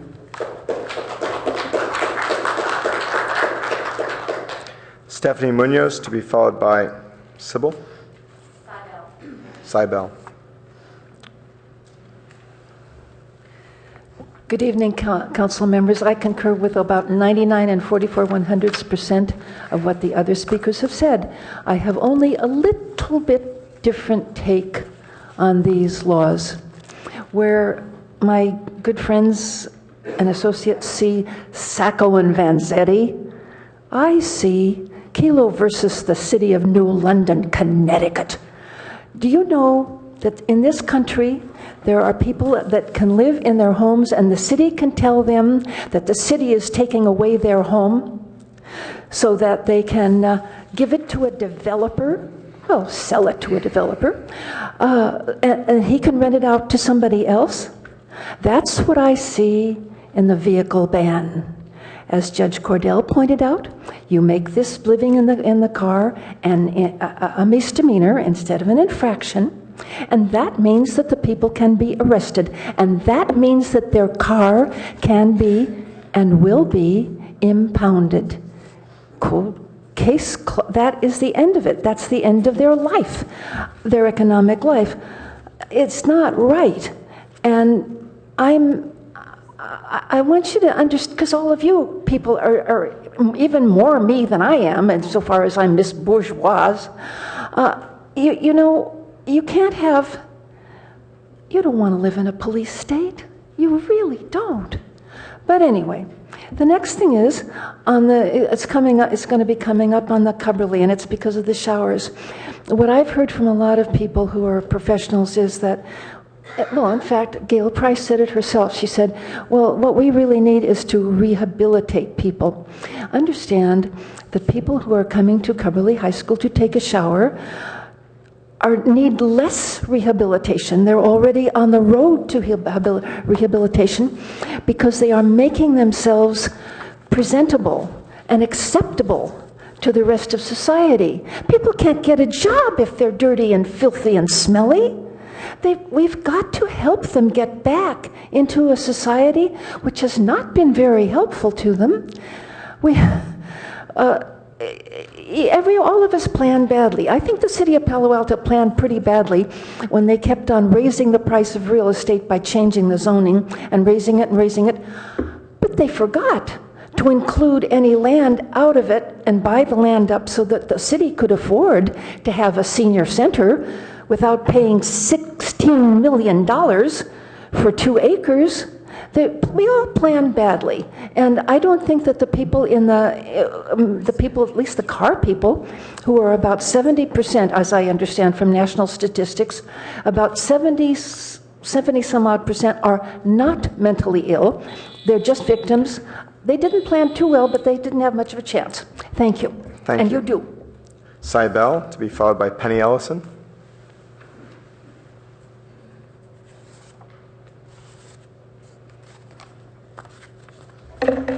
So I'm sure that Penny will be speaking for Green Meadow, and I'll just say right now that I understand that Cubberley is not a community center. I'm not a homeless shelter, and I just want that to be put before I speak. So I heard a couple of things tonight that really shocked me. I might even need that defibrillator. That the person in the yellow van, the woman in the yellow van, is profoundly deaf. Because I just spent a lovely afternoon with a young family, they're related through marriage, and both the father and his wife are profoundly deaf. The little girl that they have, who's 2, can hear, so it's an unusual situation. But this teacher is deaf. I never knew why she was so sort of unapproachable and a vibe that was not really something you would expect from somebody, just a woman to woman. And the other is that the HRC has not been involved for 2 years, and that's shocking to me too. So I understand that Cubberley is not a homeless shelter, but I think we need to find the alternatives, and I think we can do it. Thank you. Penny Ellison, to be followed by Balarev. Good evening. I'm Penny Ellison, a Palo Alto resident, speaking as an individual in support of the proposed vehicle dwelling prohibition ordinance. The problem of homelessness is growing in our community at Cubberley and elsewhere around the city. It's not going to go away. We need to tackle it head on. The people whose problems are largely related to low income and lack of job skills and unfamiliarity with support services are, in a way, really the easiest ones to help. As alcohol and illegal drugs, mental illness, incarceration, or things like sexual abuse enter the picture, it becomes harder to help, but that's no reason for us to give up. People hit rock bottom and they recover. but they're not likely to do that if they're left ignored in an unsupervised campground or on a public street. It's neither healthy nor safe for them nor for the rest of the community. The public safety and community service staff who deal with these residents on the front end have said they need tools to get the door open and to encourage action toward more stable and long-term housing solutions. The proposed ordinance provides this. They also need resources with adequate capacity. The ordinance will provide a needed tool and incentive to initiate a conversation and also to provide some better regulation and control where it's needed. I'm glad to see that the staff report focused heavily on connecting people to services. This means we need to work on developing local and regional housing and service solutions, and I know that's going to be part of your conversation later on this evening. Palo Alto commits a great deal of money and other resources to serving our community's unhoused residents. We can do more, and we should continue to improve our services, as should other nearby cities who have evidently been sending some of their problem to us. I support the proposed ordinance, and I respectfully ask you to vote in favor of it. I recognize that any one of us at any time could find ourselves without a home. I can't imagine how hard that is, and I firmly believe community has an obligation to do the best job we can to provide affordable, accessible housing options. However, further increasing unregulated vehicle camping is not the solution we need. Please support the proposed ordinance. Thank you for considering my comments. Thank you. Zaki Baharev, to be followed by Carolyn Dobrovich. Thank you. So I didn't plan to talk. I don't have anything written, but today I passed at 6 o'clock, 6 p.m. through Kaberli, and it was full of kids. All the fields were full with kids playing soccer, different teams over there, after school program, dance, all around. And at the same place, we have right now de facto a home shelter with boarded vans, boarded RVs, as Penny mentioned, some beer bottles next to these. It's just not safe. You know, I don't want to even say an accident waiting to happen, but it's just not safe, the situation as is.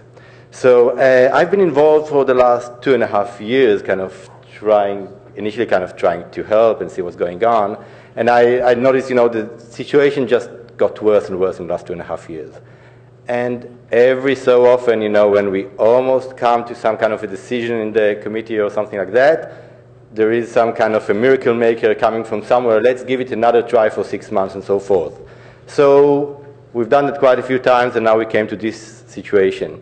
What I urge the committee, with the council, you know, first of all, I would urge you to support the ban, and I would urge you also to support the Kaberli limiting the hours. That's one thing. If you do, for any reason, the Kaberli hours and stuff want to include some other provisions and stuff, what I would really like to see is that we have a time limit when Kaberli is going to be clear. When you decide on something to do and you say, you know what, we wanted to get it into effect September 1st, we'll delay it to October 1st. But we need to have a deadline. Without a deadline, we'll say something, we'll try another for 3 months. So I'm letting you sort of speak to it, but we need to really speak to the vehicle ban, not to the Kaberli. That's a separate item. It'll be coming Okay, so the same goes for the vehicle ban. I just support it, and I would like you to keep it on the agenda. Thank you. Thank you very much. Carolyn Dobrovich. Good evening. I'm Carolyn from the Green Meadow neighborhood. I also urge you to adopt this ordinance. Whatever the right answer to the vehicle ordinance was in past years when the problem was smaller, I think Palo Alto needs this ordinance now. It's part of finding a comprehensive solution to a growing health and safety problem at Kaberli. It makes sense as part of a framework to maintain the city's public spaces safe and for the uses they were designed. It is good policy now and in the future in the context you're providing. I appreciate the thoughtful way you've framed this ordinance. It is not intended to be a weapon to be used indiscriminately. It's not offered as a one-sided solution to help only one population. As I understand it, this and the other proposal before you tonight are tools to give law enforcement the ability to intervene when someone is creating a problem and other means aren't working. You've made it clear it's your intention also to seek social service help, some lasting programs that can be shared with other cities and counties on a regional level. Without taking the time to mention them all, and I did go to the meetings last week, and they were very exciting, I applaud the effort you're making now to participate in finding real solutions to this intractable, multifaceted problem, and I urge you to adopt this measure now. Thank you. And now we return to council. I need a motion to approve the consent calendar. So moved. So moved. I mean, second. Okay. Before we vote on the board, I know Councilmember Holman wants to register a no vote.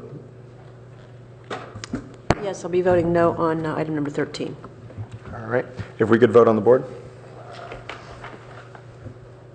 And that passes unanimously with Councilmember Holman voting no on item 13 and Councilmember Berman absent. And now we move to item number 16. Do we have a staff report? Yes, Mr. Mayor, thank you. Rob DeGose, Assistant Director of CSD, will be making the primary part of the report tonight, but I did want to indicate that there is a great deal of information that we want to cover from the outcome of the Policy and Services Committee meeting from last week, and I will ask Rob to start with an overview of those actions. Good evening, council members. Let me just log on here.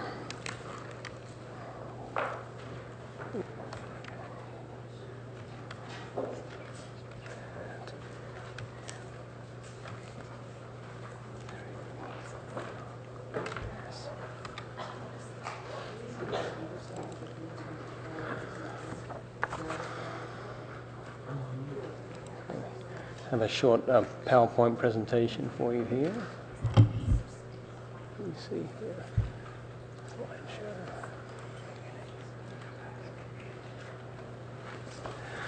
Okay. So Rob DeGose, Assistant Director, Community Services Department. I'm joined here by Greg Betts, Director of the department, and Minka Vanderswag, who oversees the Office of Human Services, also part of the Community Services Department. In the audience, we have the manager on site at Cubberley, Adam Howard, right there. And he's there day to day. We also have members, service providers in the audience, Envision Shelter Network, Momentum for Mental Health. Downtown Street Team is not here, but they had a prior commitment, but they've been very supportive and helpful, and also Santa Clara County is represented in the audience. So we're here this evening to give you an update on the growing concern of unsheltered individuals at Cubberley Community Center and share with you some recommendations from the Policy and Services Committee from their August 13th meeting to address the issue. The Policy and Services Committee discussed approaches of addressing homelessness with a special emphasis on the Cubberley Community Center. The staff made a number of recommendations that included both services to positively impact homelessness in Palo Alto, along with an ordinance to establish community facility hours. And I want to thank the Policy and Services Committee for their thoughtfulness and their guidance. It's very much appreciated. They did approve a motion that has several elements that we'll talk about as we go through the presentation. But this evening, we're really asking Council for only action on one element of that motion, and that is an ordinance to establish community center facility hours. So we'll talk more about that as we go. Staff will return to Council in the next 30 to 60 days to address other elements of the Policy and Services Committee motion once we've had a chance to meet with all the service providers and fully flesh out a plan to positively impact homelessness. As far as our presentation this evening, like I said, we have a short PowerPoint slide for you. This evening, we'll provide some background on homelessness generally, then we'll talk about Cubberley Community Center specifically. We'll share with you some short-term actions that have already taken place or are underway, and then some longer-term actions that are to be recommended. And we'll summarize, of course, the recommendations from the Policy and Services Committee and ask the members of the committee to provide further perspective and context.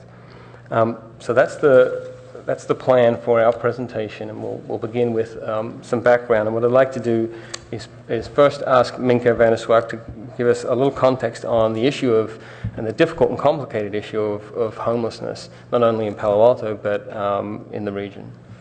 Thank you, Rob. As Rob said, I really thought it would be helpful to get a national and a county-wide lens on this issue. As you know, homelessness is not just an issue Palo Alto, Santa Clara County, or California is facing. It is a nationwide issue.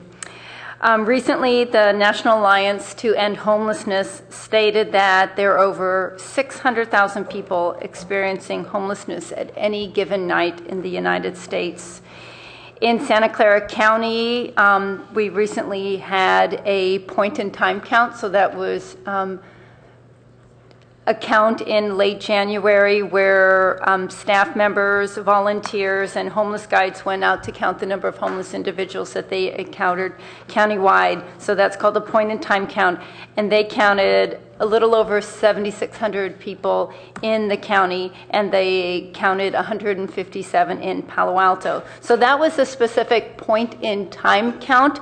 But if you go back to all the agencies in the county that work with the unhoused community, they actually had 28,000 individuals, unduplicated individuals, come to those agencies requesting homeless-related services. According to the National Coalition on Homelessness, two trends are really largely responsible for the rise in homelessness in the United States over the past 20 to 25 years. And that includes a growing shortage of affordable rental housing and a simultaneous increase in poverty, so that people living in poverty are at most risk of becoming homeless. So in addition, they gave some other reasons as well, other than, poverty, lack of affordable housing, job loss, lack of health care, mental illness, substance abuse, and domestic violence. So that's just a short list of some of the major factors that can contribute to someone becoming homeless. So this is a very complex issue to address, and something that we have been in dialogue with our wonderful service providers here in Palo Alto that have helped staff and informed staff in creating a response for the situation at Cubberley and homelessness in Palo Alto. So at this time, I'd like to return to Rob to give a little more information about the situation at Cubberley. Thank you, Minka. So the Cubberley issue is quite acute at this point. I think, as you read and have seen in the staff report, the Cubberley Community Center is now has approximately 40 or so unsheltered people, either car dwellers or just unsheltered. It's in some ways, we've referred to it as somewhat of a de facto homeless shelter. Unfortunately, Cubberley Community Center isn't a homeless shelter. There is not facilities there to support a homeless shelter, nor is there staff or resources or expertise to manage a homeless shelter there. It's a community center, and it's a multi-purpose community center with several child cares and after-school programs and many activities. And it cannot function in the way that it's functioning now. Staff are quite concerned and have become increasingly concerned about the safety and security of Cubberley, the patrons that come to Cubberley, the tenants, the staff, and also the homeless individuals themselves. It's become quite an unsafe environment. Some major issues that we've experienced that, and there are numerous, but I'll just point out a few of them. We have, well, let me back up a little bit. It's important to note that not all of the homeless individuals at Cubberley are causing lots of problems. Many of them do keep to themselves, but too frequently there are problems, and really serious problems, and things like violence and fights that are occurring between individuals, homeless individuals on campus. We have bathing and cooking in the bathrooms, and syringe needles are found on campus. We have lots of bags and belongings stored all over the campus. Fairly significant and aggressive behavior towards our nighttime custodial staff, both verbally and physically. It's become significantly unsafe. I have a couple of pictures here just to help illustrate just the belongings that are around campus. As you can see, they're in the trees and in the corridors and tucked away in a variety of places. And then there are a few of the car dwellers that we have there. So we have taken some actions to date. We're certainly meeting and learning about the situation and how to support or find solutions with our homeless service providers has been very important. One thing that was important for us as we came to Policy and Services last week is not to just come with an ordinance to limit hours of operation, but to also have options for council to consider about how, or Policy and Services to recommend to council for how we might improve or positively impact homelessness as well. And I'm happy to report that the committee was very supportive of that, and we look forward to coming back to council with some more details around what that might look like. But with that, I'll pass it back to Minka to talk about some of the actions that have taken place and some of the more long-term solutions we have in mind. Thank you, Rob. As Rob mentioned, we have been working on this issue in the past year to try to find the most effective way to address this issue. And we have been working with a lot of individuals on it. We have mentioned a lot of our homeless service providers. We've also been working with other staff in our community services department, our library department, police department, city managers to gather information and to also analyze workable solution. We have kept the Parks and Recreation and the Human Relations Commission informed on the progress we have made. We have solicited feedback from the Cubberley tenants about their experiences with the homeless and have had extended conversations about this issue with some of our longer term and key Cubberley tenants. Again, we've had numerous meetings with our key service providers, and in the interim time, all those key service providers have provided staff to spend time on the Cubberley campus, many of them on a weekly basis, to provide outreach to the individuals that have been residing on the campus. And I really want to applaud their effort even before there was any type of solidified plan or response. They came forward to provide the city with assistance in areas that they are, have specialization in that staff does not. So at present, staff has contracted with the Downtown Streets team to provide an interim approach to working on this situation at Cubberley, and I wanted to talk to you about that a minute. So at this point, we have been working with Downtown Streets team to do an assessment of the individuals that are on the campus, which they have done for us. They are providing staff to do outreach on the campus. They have been providing peer-to-peer counselors from the Downtown Streets team that have been monitoring and staffing the showers. So that has been really helpful. In regards to the showers at Cubberley, in all of our discussions with homeless service providers, they have informed us that the best practice for a shower program for the homeless are those that are staffed and monitored. And in the case at Cubberley, that has not happened. So staff has decided to close the showers as of August 31st. So those are kind of the actions that we have taken up until now. There has been other actions that have taken place in addition to the Downtown Streets team. The police have been providing an additional presence on the campus on a nightly basis.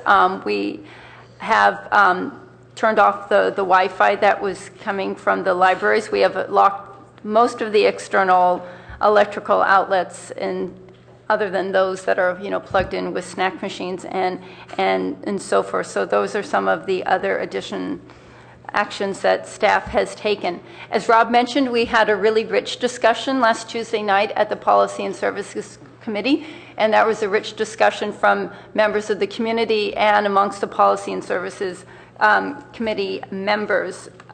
And the outcome of that meeting was really three-pronged that I wanted to go over tonight. And one was the motion that came from that meeting was to develop a multi-agency homeless outreach program, not to exceed $250,000.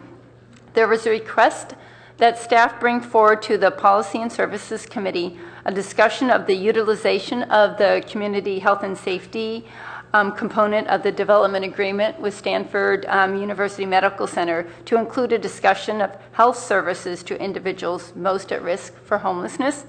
And there was the recommendation to council of an ordinance that establishes the hours of public access to Cubberley Community Center and other community facilities from sunrise to 10:30 p.m. daily.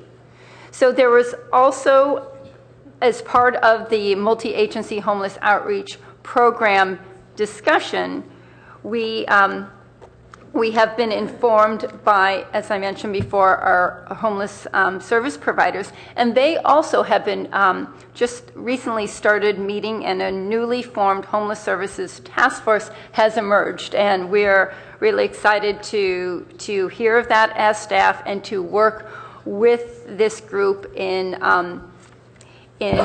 providing the city with an approach to effectively address homelessness at Cubberley and in Palo Alto. And I just wanted to mention the agencies that were part of this newly formed Homeless Services Task Force, and that is the Community Working Group, Envision Shelter Network, Downtown Streets Team, Peninsula Healthcare Connections, Momentum for Mental Health, Project We Hope, Palo Housing Corporation, the County of Santa Clara, and of course the City of Palo Alto. And at this point, I'd like to invite Pastor Paul Baines, who is a member of this Homeless Services Task Force, to read a statement from the task force on their work so far. So I'd invite Pastor Baines to come forward.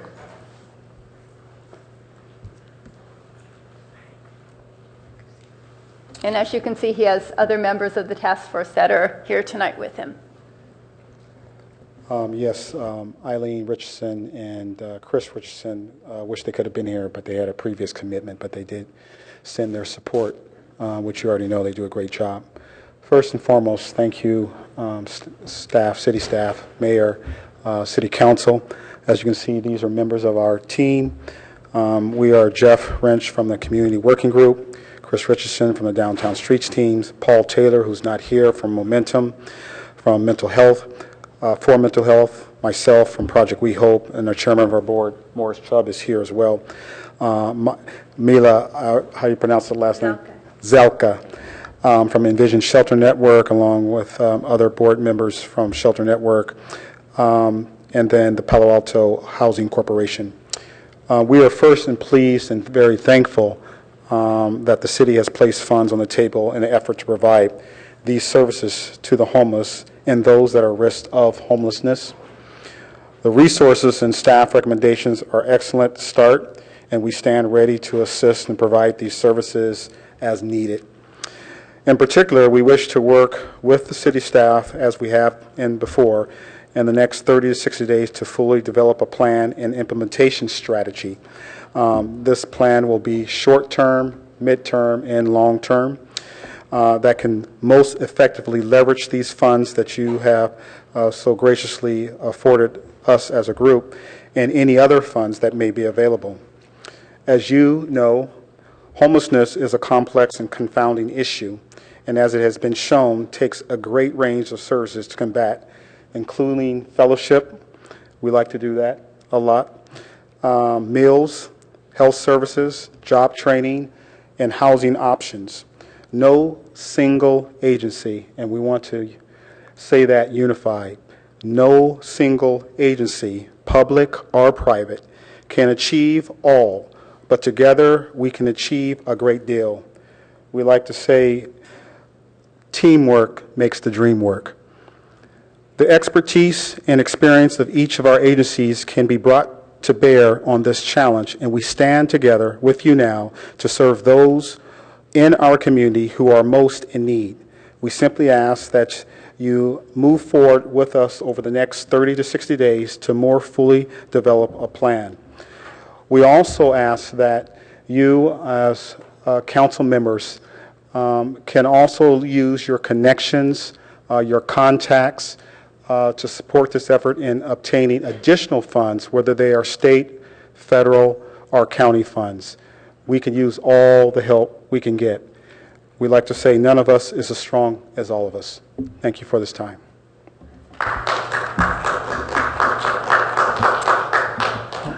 Just to make a quick clarification there, first of all, thank you, Pastor Baines and the team. They are outstanding individuals and already doing really good work for homelessness. But do want to recognize that money is not yet committed to a program. This is a recommendation from the Policy and Services Committee, and Council is yet to vote on that.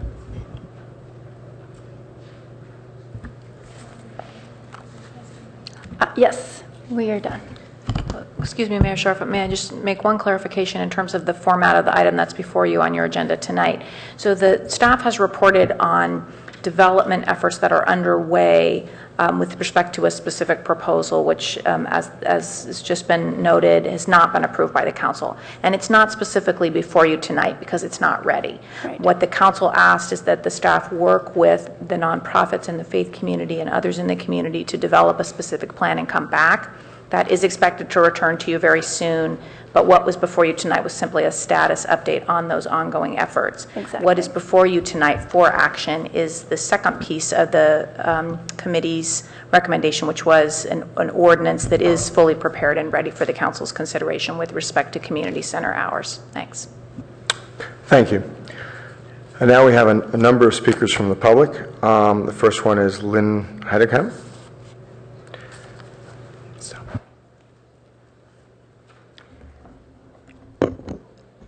Yes, excuse my stupidity, but this curfew of 10:30 to, was it 6 a.m. or does that mean that the people in their cars, that they have to leave the campus and find another place overnight?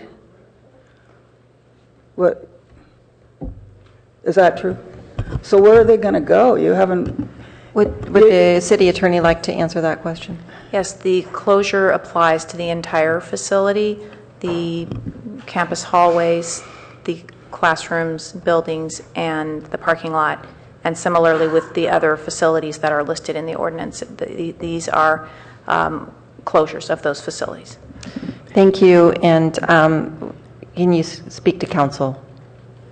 Continue to speak to council. Okay, well, you've known that you were going to have this ordinance, but yet you haven't provided an alternate place for these people to go. People have talked about the city parking lots as being a possibility, but as I said before, these people have been living there for years, and you give them like 1 month with no place to go to. I mean, it's cruel and inhumane. And the showers, too. Couldn't you extend that to maybe the end of September until the task force comes up with alternatives? I just think that this whole thing is extremely immoral and mean and cruel to a population that's already under a tremendous amount of stress. So I would like to see that you need to find an alternate place before you put this curfew in. You know, they don't know where to go because there are places, you know, in you know, residential areas, and they're you know, going to get complaints about that. I just am really angry of what you're doing to a population that is down and, you know, and mentally ill, and it's not Christian. Thank you. Thank you. The next speaker will be Norman Carroll, followed by Katie Fanton.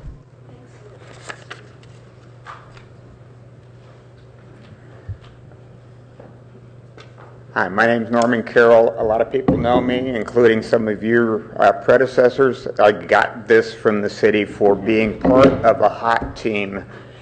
Don't reinvent the wheel. Look up the paperwork that already exists. There's a gentleman who's sitting right about there who is chief of police who has some of the paperwork on how the hot team in Palo Alto was put together about a decade or so ago. Minka can probably find some paperwork in Kathy's old files about the Off the Streets team. There's also a Blue Ribbon Commission, or a Blue Ribbon Task Force, that said Palo Alto was doing a hell of a good job, that submitted a report to the county that was signed off by people like Don Gage and Jim Bell and Pete McHugh and somebody who's sitting over there someplace, who was the person who read a pre-printed statement to push the ordinance for the car camping ban. And I always think it's a little odd when somebody reads a pre-printed thing before a public hearing. But yeah, I helped start the Downtown Streets team, which has been credited with a lot of what has gone on. I've worked with Urban Ministry, I've worked with Envision, I've worked with Momentum for Mental Health. They actually, when they were Alliance for Community Care, signed me off as a peer counselor. That's what I know about hot teams. If you want some information on how to make that happen, there's people on city staff that have my address. Thank you. Katie Fanton, to be followed by Cybele. Hello, my name is Katie Fanton. I'm on staff at the Vineyard Christian Fellowship of the Peninsula. We meet at Cubberley on Sunday mornings. I want to take a minute to thank city staff and the council for taking such time and energy with these important issues. I know it's a lot of time, a lot of energy, and I appreciate it. As part of a faith community that meets at Cubberley, I acknowledge that many of the concerns shared by the neighbors of the Green Meadow area are really legit. When I first started coming to these meetings, I was like, well, come on, there's got to be a way to work this out. It's, can't be that bad. And I listened, and I really listened, and I realized that those in the surrounding community and some of us who are there on Sundays and other times of the week are really struggling with some of the issues that come up, that are some of the safety issues and some of the sort of facility issues that come up. And I respect and acknowledge the difficulty that those things are to people who live there. That was shorter than I would have expected. You have more time. I Thank think you. we just forgot. Thanks. And I appreciate that. And I want to make it clear that even from my perspective, while I'm not in support of the ordinance, I respect the right of those who are struggling very, very deeply, especially those who live nearby. But one of the things I wonder about is, have we adequately explored the options available to us in dealing with some of those issues? For example, for us as a faith community, could we offer to help with security in some way? Could we offset the cost? Could we actually do security? We have some folks in our community who might be pretty good at that, I have to say. Could we convene a conversation with those who are living at Cubberley and say, hey, what can we do to make this more tenable for those who live here and live in the community? Can we pick up trash? Can we consider talking about case management services and the ways that our community can help support that need that is very vital to those who are unhoused at Cubberley? Essentially, I'm asking you to think a little bit out of the box, and I'm asking you to take a little more time to do so, not because the conclusion is a bad one, because at some point it would be great to have options for those who are unhoused at Cubberley that isn't Cubberley. But I'm not sure we've exhausted our options. I'm not sure we as a faith community have done enough to really exhaust our options. So you've asked for our help, and I'm asking you to let us help. Thank you. Thank you. Cybele, to be followed by Pastor Baines. So Lynn really said it all, and the speaker just in front of me has asked whether options have been explored, and I would like to spend the amount of time that I have to talk just thinking about that question. Have those options been explored, and has adequate time been given to explore them?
Thank you.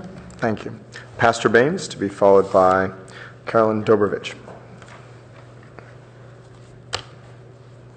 Actually, that was a mistake. I submitted that thinking that I needed to do that in order to speak for the group. And I guess I stand corrected too. I was prophetically speaking about the funding, the $250,000. Thank you. Carolyn Dobrovich, to be followed by Marianne Dearlane. Hello again. It's Carolyn from Green Meadow Community. I ask you to support this addition to the municipal code. If it is needed in the parts of town where it already applies, I can't see a reason why it isn't equally needed at your community centers. We have a clear problem at Coverly. Other measures have been proposed to make the site less attractive to the unsheltered people living there. This might help, in part also, but to put your enforcement abilities in just that place, to have failed to enact this code change seems to me to be grasping at a straw. I understand why it's tempting to wait for a better solution when all of the options seem less than appropriate. In this case, I do not think more or better options are likely to come about until you actually begin this process of returning Coverly to its original use as a community center and a potential school. I do not always think these measures were needed now to solve the problems of the unsheltered residents at Coverly, but I am here after a lot of reading, listening, and thinking, and I think it's the right thing to do now. I applaud and support your effort to find effective ongoing programs that meet the wide variety of challenges presented by the unsheltered. I appreciate the task force that you're putting together. Like all of us, I have a little personal experience with the issues that lead people to homelessness. I do not think the people I love could thrive if Coverly was the best we could offer them. I appreciate that the team that speaks here today is offering something better. Thank you. Marianne Dearlane, to be followed by Stephanie Munoz. Good evening. I just wanted to introduce myself, Marianne Dearline from the Green Meadow and Coverly neighborhood, and thank you all for your hard work and some of the new information tonight with the short-term plan and the long-term plan and some of the interventions that have happened already. I just encourage you to support the ban and support the ordinance that was passed for the hours at all of the community centers. Lucy Stern, Mitchell Park, and of course Coverly. You know, we've watched it sort of domino effect backwards for 2.5 years, and we see an increase in the population, increase of people from other cities and communities, and we've got crime on the rise. We have lots of other safety and public health issues that everyone's discussed at length, and I just really encourage you to continue with the progress and the momentum I've seen just in the last couple of weeks with the new approaches to positively impact the homeless, and as well as return and restore Coverly and other centers, and so that they maintain the population that they serve. Thank you. Thank you very much. Thank you. Stephanie Munoz, to be followed by Aram James.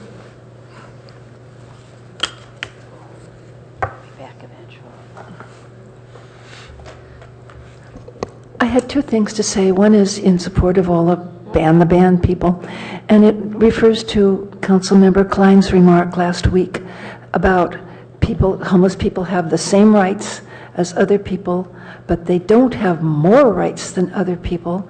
They don't have the right to make Coverly into a homeless center. And that blew my mind, because Councilmember Klein is a lawyer, and a really smart one. There is nobody in this room who is better qualified to define de jure homeless center as opposed to de facto homeless center. De facto homeless center means that by the mere fact of these people being homeless, when they congregate, that makes it a homeless shelter.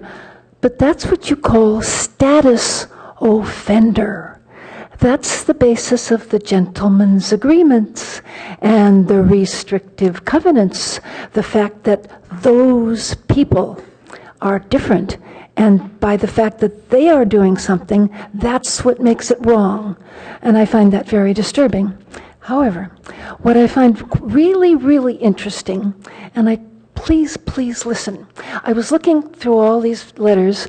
I was looking for my proposition for the homeless center, which I never could find, but I read all these good letters from people, mostly in Green Meadow, and they're all heartily approving the closing of Cubberley overnight. And I thought, this is not, you people are smarter than that. There is a problem. There is really a problem for these people they're objecting to.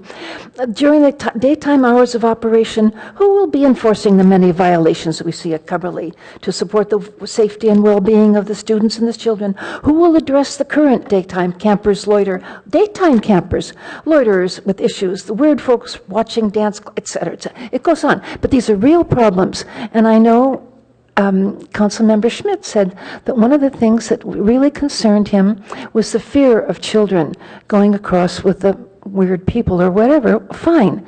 But that's where you should limit the hours. But nobody in here is, what are these people going to do that's going to frighten a child at 10:30 at night? Nothing. They're just there. There is a problem. I beg you, until you read page 167 of this document and ask yourself what you're going to do about the daytime, then don't solve a non-problem, leaving the real problem unsolved. Thank you. Adam James, to be followed by Zaki Bahar. Seems to me when we talk about community, we fail to recognize that part of the community is the diversity, which includes unhoused folks. That really is a definition of community, and I keep hearing everybody saying it's a community center, but let's take this part of the community and pretend like they don't exist. Let's cleanse them. That's not in the spirit of Martin Luther King. That's not in the spirit of Coretta Scott King. It also sounds like you're going to impose the sentence first and have the trial later, as I think Lewis Carroll once said. You're going to talk about these illusory services that you're going to sometime, somewhere, maybe provide, but first, you're going to impose one more criminal misdemeanor ordinance. Makes no sense. I watched, from the time I was a young public defender till the time I retired, the penal code expand from a very small document to a huge one, and it goes and I just chatted with my friend Chief Dennis Burns, and I said, why aren't you folks enforcing the law out at Cubberley? If I'm in my house and I'm assaulting someone, I get arrested. I expect to be. If somebody's out at Cubberley, they're committing a crime, you arrest them. You don't close it down. You do what, I made the same argument last week at the Policies and Services Committee. If it's a school and you've got people toting guns on campus, you arrest them. You don't close the school for drug use. So what I'd like to see is Cubberley remain open, regulate it, have it first be the model parking spot in Palo Alto for a Santa Barbara-like program, and then expand to the other parking areas. Don't close it. Don't do things in a backwards fashion.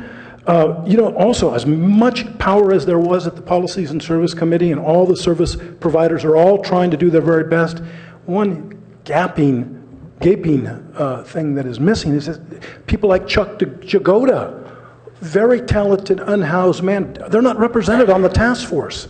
So the people from the grassroots up who are going to have these decisions imposed on them by the good-meaning service providers, they're not represented.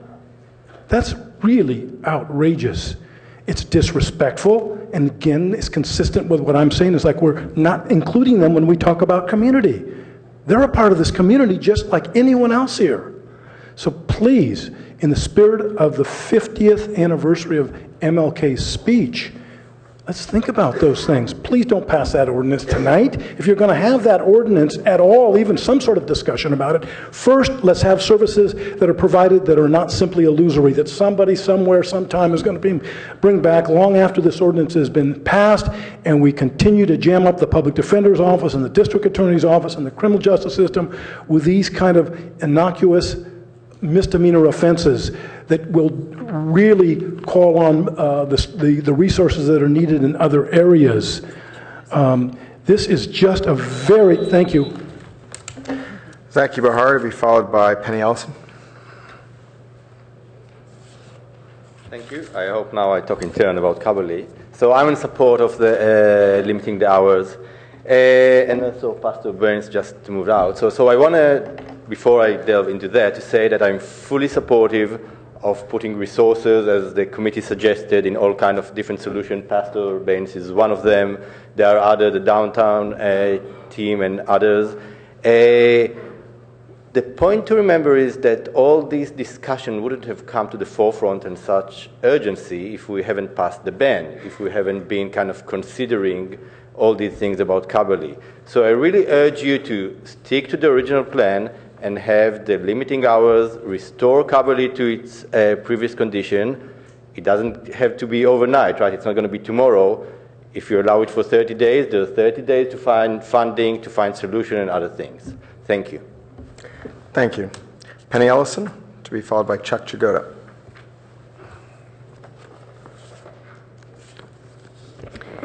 Hello, Penny Ellison again. I'm a Green Meadow resident and want to thank you for the careful attention that you've given to this very important issue. Please support the ordinance to close community facilities from 10:30 to sunrise.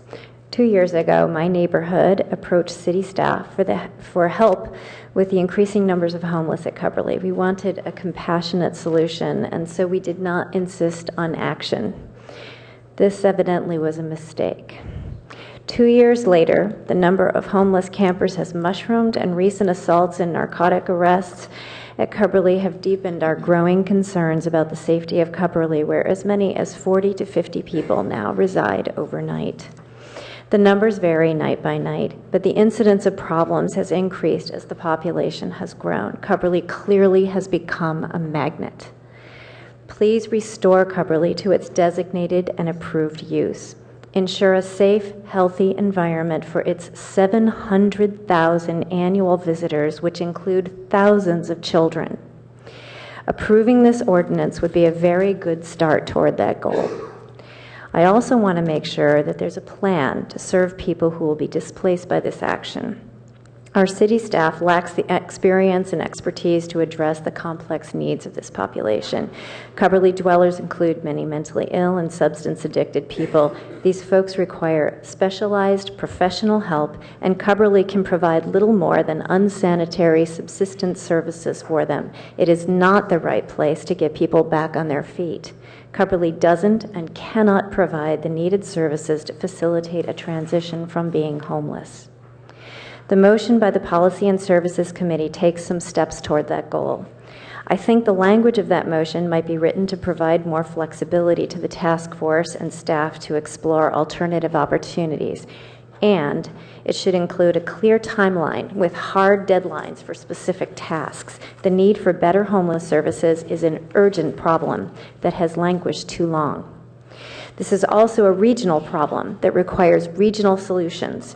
Any solution will require support from our partners in other cities and at the county level. I think the Policy and Services recommendations provide seed money and some flexibility to draw support. It's a start, and it's definitely time to start work on this after 2 years without a plan. Thank you for considering my comments. Thank you. Chuck Chigoda to be followed by Gene Wilcox. Good evening, members of the City Council again.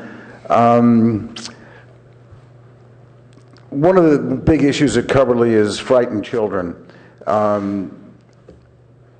Those children are never going to be relieved of their fear by never encountering homeless people. I think I've mentioned this to you before. Parents at Menlo Park Presbyterian Church sign up months in advance so that when the Hotel de Zinc is there, they can come and sit with homeless people, bring their children in pajamas and with their card tricks and hang out. Those children aren't afraid of homeless people, and they'll probably never be afraid of homeless people because they've met homeless people.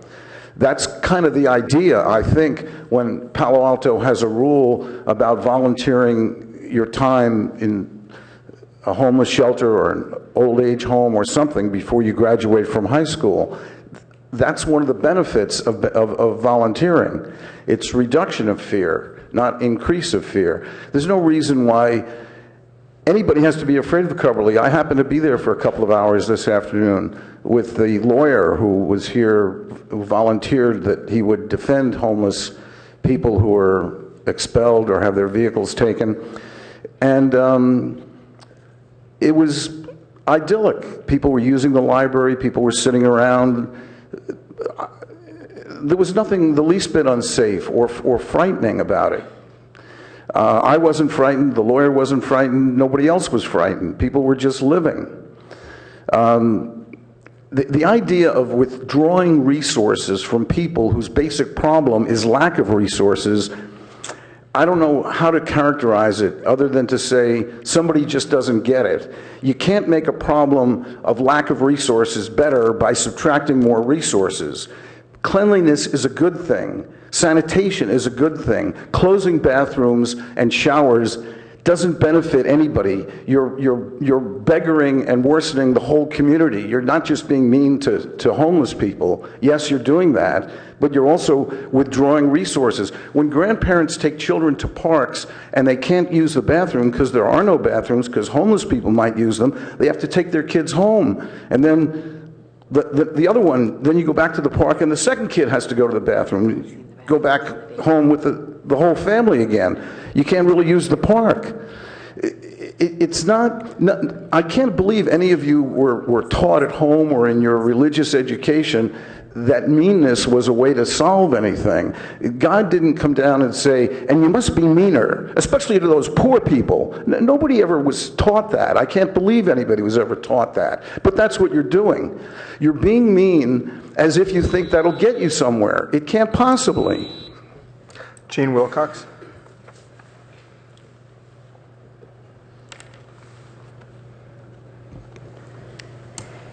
Members of the City Council, it's time Palo Alto opened up all city-owned community centers and parking lots to the homeless. You haven't done this because the city is self-insured and therefore becomes its own insurance agent. There is no limit to the claims against the city if something should happen to the homeless on city property. Instead, car campers are encouraged to go to business parking lots and church facilities. It's been very convenient to push transients down to Coverly and South Palo Alto. The school district, who owns most of Coverly, presumably covers themselves with the necessary insurance.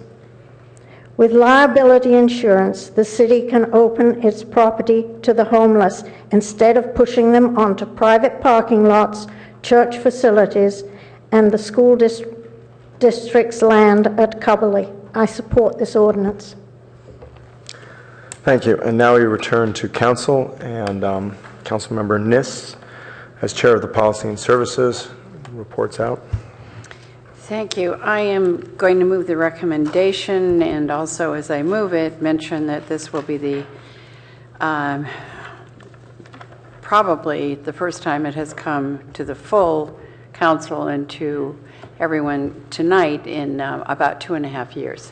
So let me move the recommendation, which is to adopt on first reading an ordinance amending the Palo Alto Municipal Code to add section 9.61.020 to establish community facilities hours, including Coverly, Stern, and Mitchell community centers, and that references attachment B. Second. And that's seconded by Councilmember Price. Councilmember Niss, would you like to speak to your motion? Yeah, thank you. We've talked about this before, but we are again in a tough balancing act. We have a community that has come to us, this time pleading for help, pleading for relief from what they feel is a very uncomfortable situation at the Coverly Community Center. And at the same time, we have some very needy people who have ended up there for whatever reason. So part of what we're going to be doing tonight is connecting the needy who are at Coverly to community services.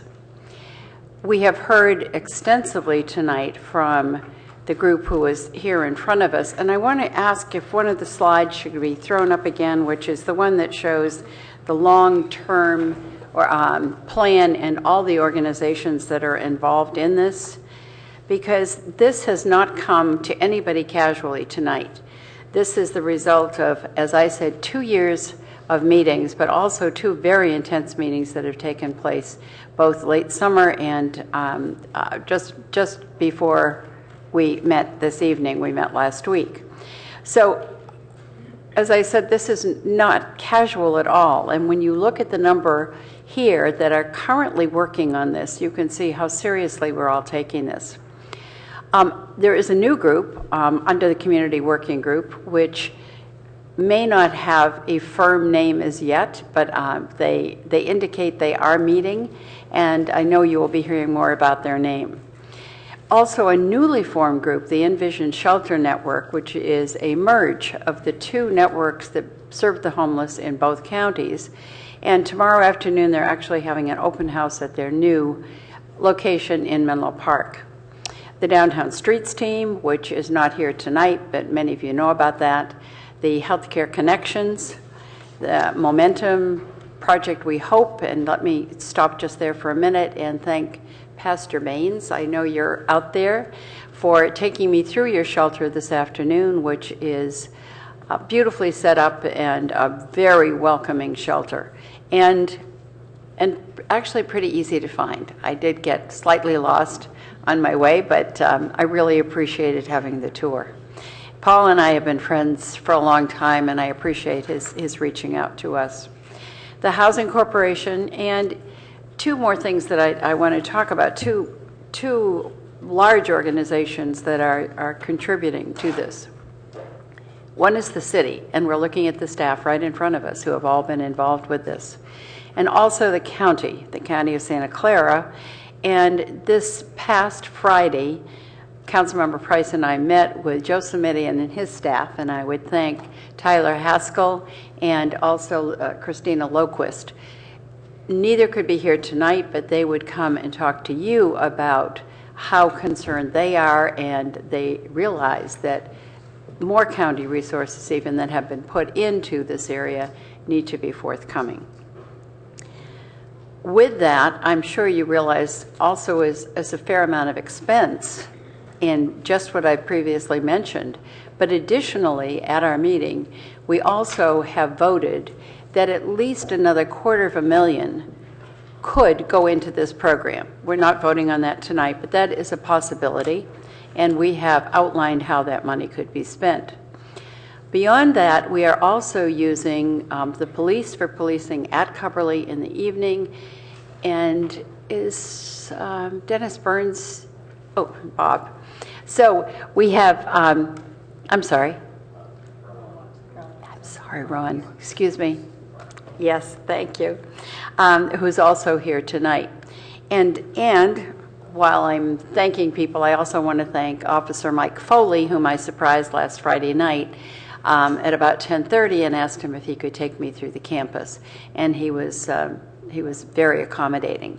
And I think for anyone who wants to see the campus at night, our police force is there. They would be glad to meet you there and to take you on a tour. And I think you'll be somewhat surprised. There are a number of people who have been there for a number of years.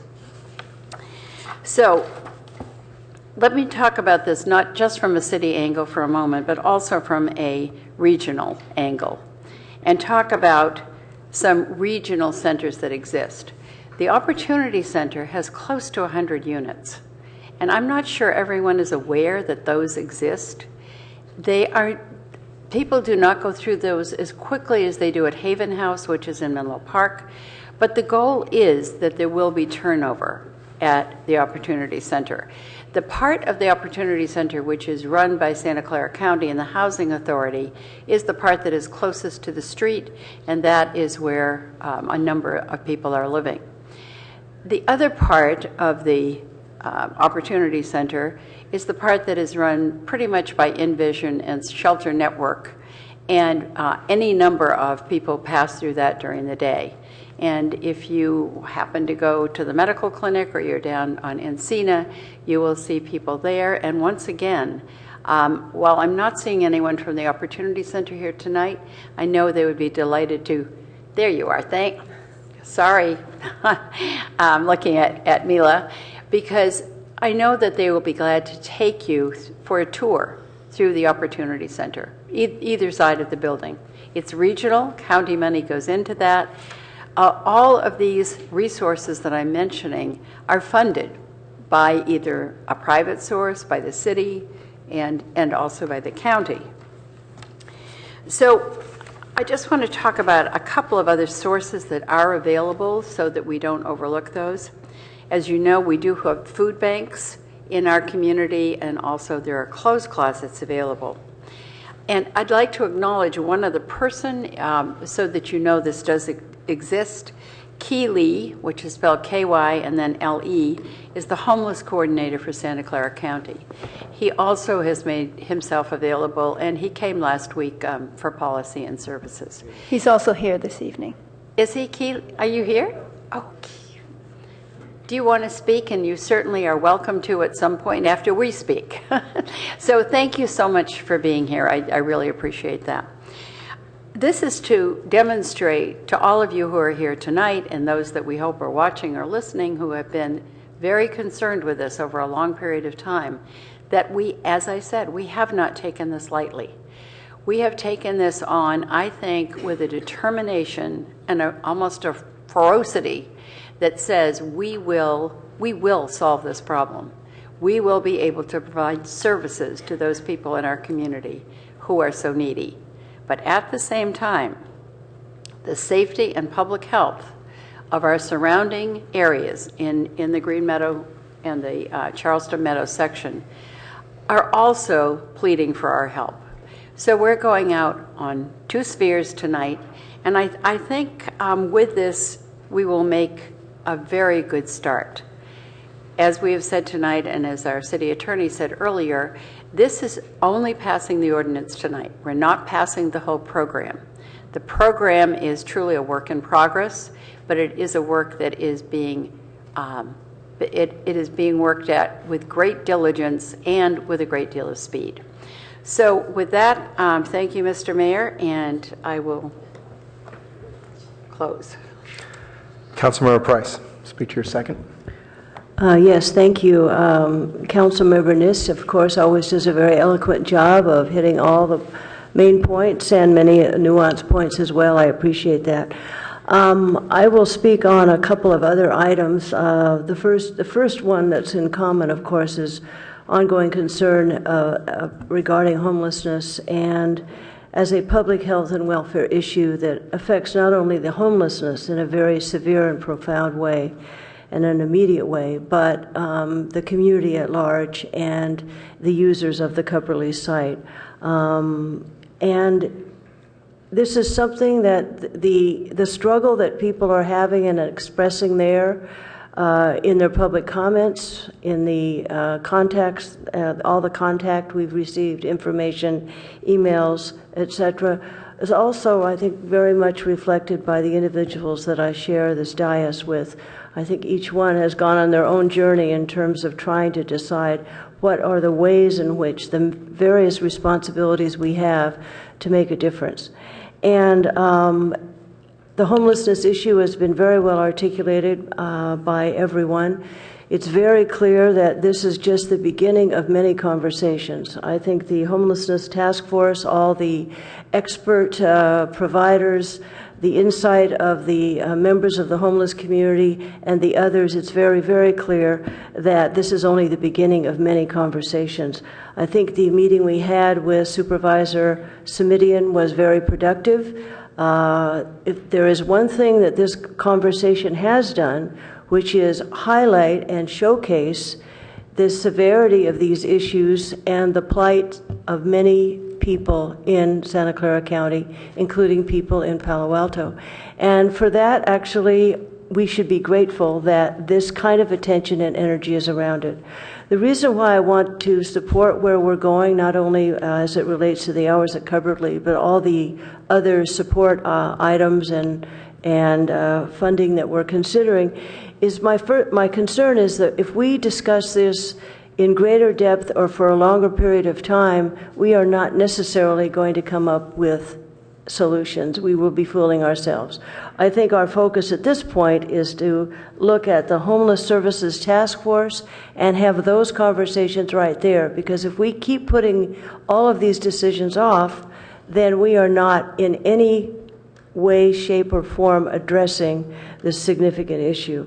The other point I wanted to make is that when I look at that list, these are experts, they are serious providers, they are innovators, they are thoughtful and compassionate experts and individuals in the community. But the one thing I'm not seeing, and perhaps this is an expression of hope, that the task force would make an effort and invite Stanford University and corporate partners.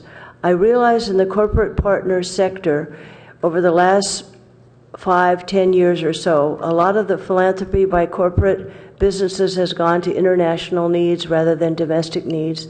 There are international needs, yes, but we have very serious domestic needs. So this is kind of a general call to the corporate sector as well. The other issue is the public-private partnerships, which we've alluded to, and the fact that all of the organizations that are listed here welcome donations and legacy gifts, and I'm sure the fundraisers for every single one of these organizations works extremely hard. So one hope is that, again, that this conversation will make this issue more visible rather than invisible. So for those reasons, I am supporting what's before us tonight. I look forward to more conversation and, honestly, more action. We could continue to converse for another 3 years or more. We do it very well, but I know several of us feel, including the public, we need action that makes a difference for people, something that's meaningful. Thank you. Councilmember Klein.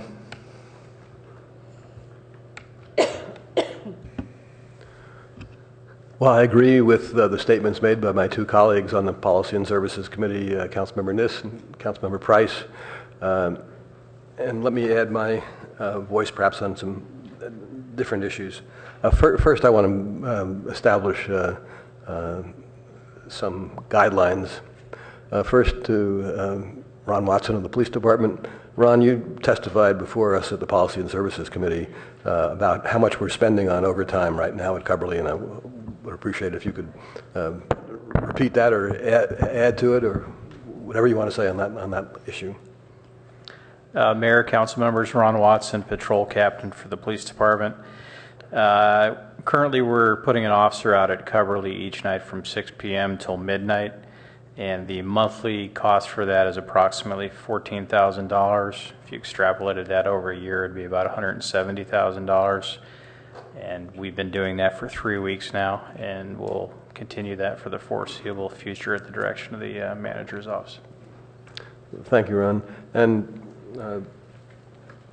city attorney can confirm or correct me. If I assume for the moment that the council adopts the ordinance on closing hours, this will require a second reading, which I'll assume for the moment would be at our first meeting in September, which is the September 9th, I believe, and the ordinance couldn't become effective until 30 days after the second reading. Is that correct? Which would be October 9th? That's correct, Councilmember Klein. It would require a second reading. I don't believe that's been set. It could be set. That's fine. I just wanted to point out that's the earliest date that it could be. That is the earliest, and it would be 31 days after that that it would be effective. Okay, that's October 9th or 10th, whatever it is. And since the showers was never an action by the city council, it was just by staff, and with all due respect, I think the staff made an error on that one, because all we've learned, I think, is that you don't have showers unless they're properly supervised. But since it's been a staff action, it can be in effect almost immediately, and the staff has set a deadline of August 31st for the showers to be closed. Correct? Good. Thank you.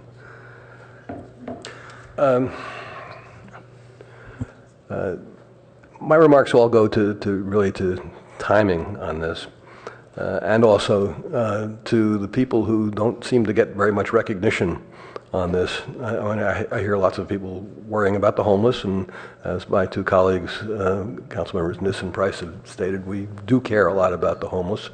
But I care a lot about the neighborhood too, and I know my colleagues do as well, and I want to emphasize that. People who live in our neighborhoods and are good citizens of the community have rights too. And I think they deserve to be protected, and I think we've heard testimony over and over again that this has become a real problem for the two neighborhoods that are adjacent to Cubberley. And I think they've been extraordinarily patient and compassionate in trying to find this, waiting for this problem to be solved one way or another, and it hasn't up until now. So I think that we need to say yes to them, and also to say we appreciate the patience and compassion that you've shown in those neighborhoods. This goes to the remarks that I made last time, and I apologize to my colleagues for saying some of the same things that I did a week ago. And that is that homeless people have rights, but no more rights than everybody else. And they certainly did not have the right on their own to declare Cubberley to be a homeless shelter. That property is owned by the school district and the city maintains it, and the city was never asked to declare it as a homeless shelter. People, homeless or whatever, have no more right to declare that property to be a homeless shelter than they do to come and park on my lawn or your lawn and say that that's where I'm going to live from now on. So I think it is appropriate for us to take action which some regard as precipitous, I regard as overdue. Then you get to the question, when our good feelings of compassion kick in, well, where are these people going to go? Implicit in that question is they must have always been there. Not so. We've heard a lot of testimony from members of the neighborhood who go by there virtually every day saying how this is mushroomed. And whereas we were told a year or so ago when we first heard about this problem, no, there was just a handful of people. Now we know that the numbers now are 40 to 60, and the numbers that Councilmember Holman and I counted when we were there 2 weeks ago was larger than that, and the numbers that Councilmember Niss counted when she visited there last Friday, as she has talked about, were also larger. So it looks like we now have 60, 70, perhaps even 80 people there and it doesn't take much logic to figure out that that dramatic increase must be coming from people who were living somewhere else before. And so when you ask the question, where are these people going to go, I think the counter answer is, where were they before?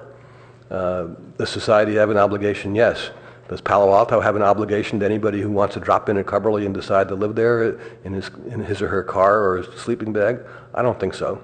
I think that our first obligation is to protect our neighborhood, protect our community center, and also do what we can to help those who are disadvantaged in a variety of different ways. We know from the testimony we've heard that homeless people fall into lots of different categories. Some are there just for economic reasons, some for mental health reasons, some for substance abuse problems. It's a mixed bag. It's not all the software engineer who somehow lost his job and his house and so forth. So I want us to move forward. I think that the program that we've heard addressed, but hasn't come yet before the council, that is of spending some money on the problem makes sense. And by the way, I should note that that there are two categories that the Policy and Services Committee is recommending. One one is a housing program, and second is mental health and other services to the homeless. This is a very difficult problem. Also, I have to add that we cannot do it ourselves.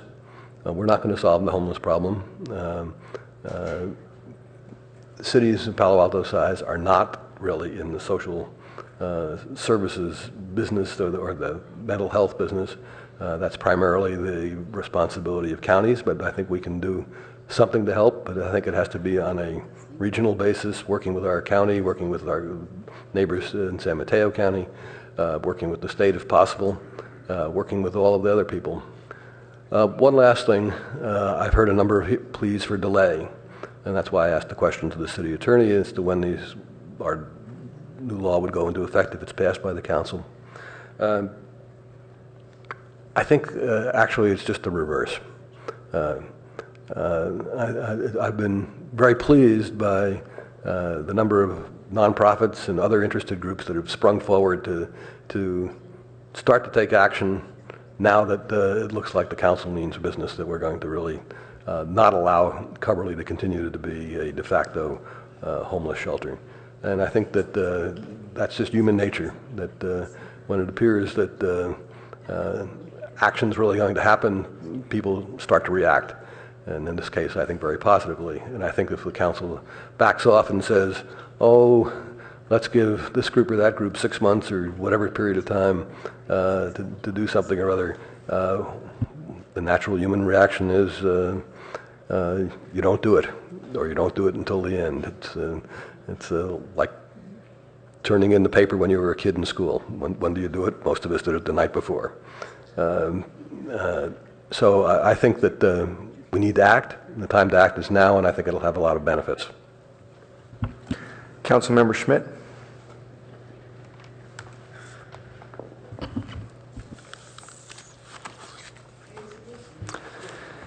Yeah, I'd like to go back a couple steps and start with the county survey on homeless. And it's very striking numbers from the county that the unsheltered have risen from about 5,000 in 2009 to 5,700 in 2013. Increase of about 12% during a period of time when the valley has been recovering. So there's something not strange going on, but there is a surprising increase in the number of homeless counted in Santa Clara County. Now, Palo Alto has had a sharp increase in the number of unsheltered. A lot of that is probably due to the closure of Clara Mateo, which was the closest shelter that Palo Alto shared with Menlo Park.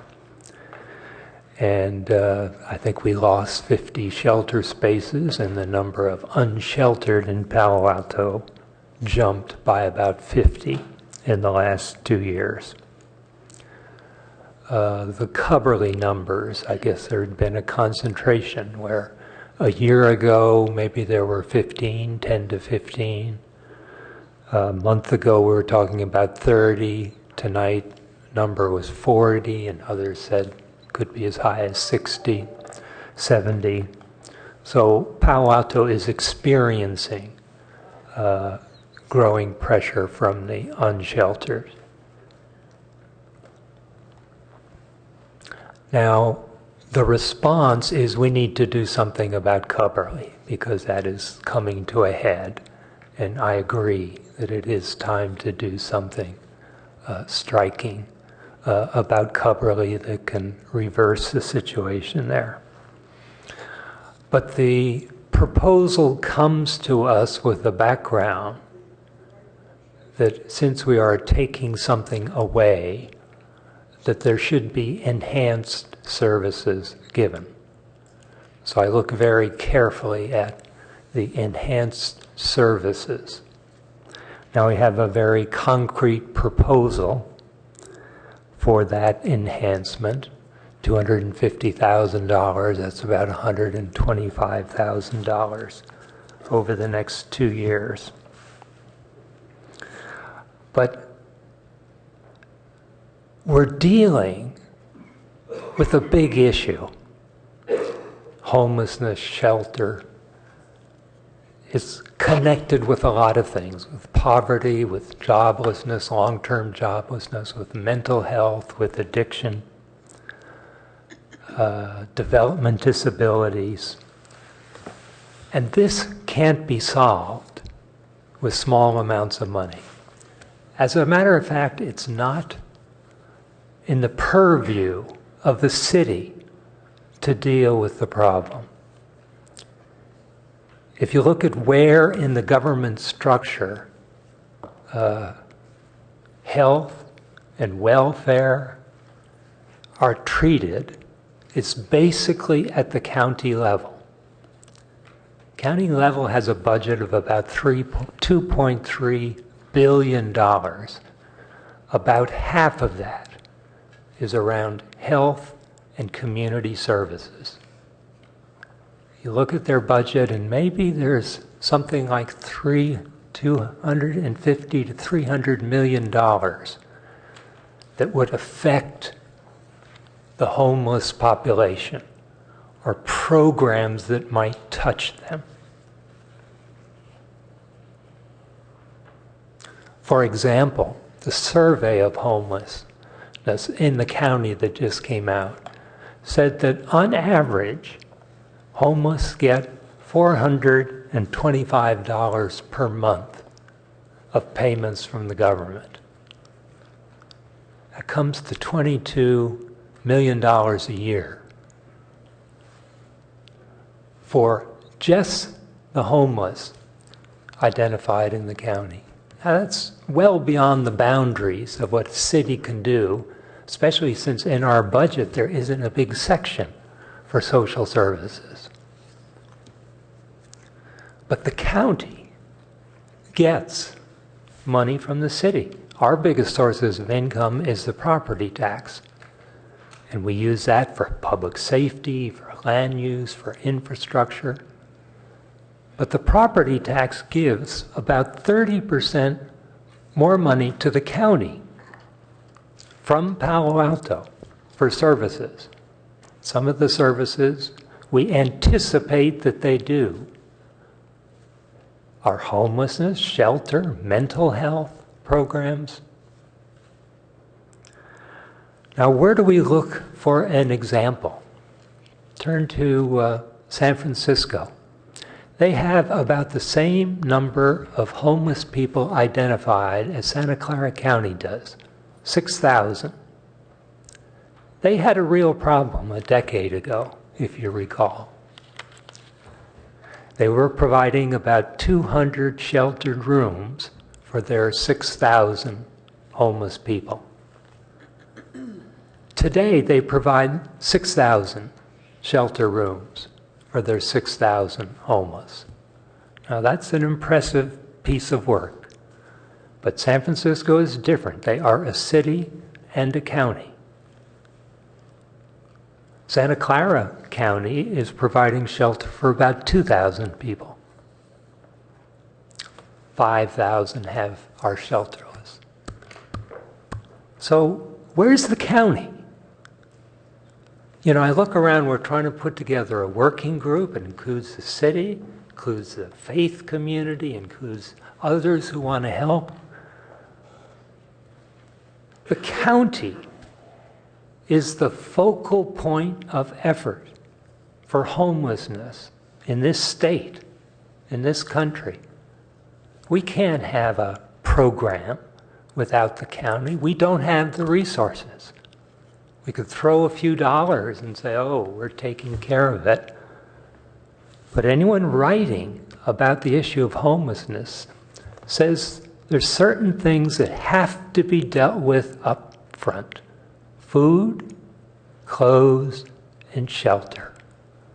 Once you have that, then you can move on to counseling, training, looking for jobs, training for jobs. But we have to start, if we're going to deal with this, if we're going to tell the homeless people you can't stay here, we have to be working on an effort to provide homeless shelters. And the body responsible for that is the county. So, let me make an amendment, propose an amendment to the motion on the floor, and add the words, before the ordinance comes into effect, staff will present a concrete plan to deal with homelessness that includes a major county commitment and presents a strategy, plans, cost, and measures of success. Councilmember Niss, do you accept that? I can't. I'd be glad to speak to it when it's appropriate. Seeing no second, that's seconded by Councilmember Holman. Do you wish to speak further to your motion, Councilmember Schmidt? Just want to say that homelessness is a huge problem. It is beyond the resources of the city. If we want to be effective, we've got to get the county in this room talking about it. Councilmember Holman, would you like to speak to your second? Yeah, I'd like actually clarification. I'd like a clarification on this as well. So it says staff will present a concrete plan to deal with homelessness. Includes a major county commitment. So I just want to make sure that a plan presents that that has been addressed, but I don't think in a very short period of time we're going to be able to actually get a major county commitment. So I'm wanting clarification on what's intended there. Yeah, maybe commitment is the strong a word, but county to accept responsibility for a major role.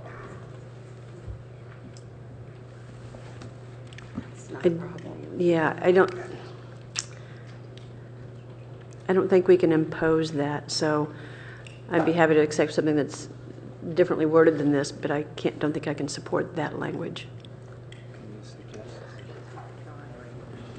So are you withdrawing your second?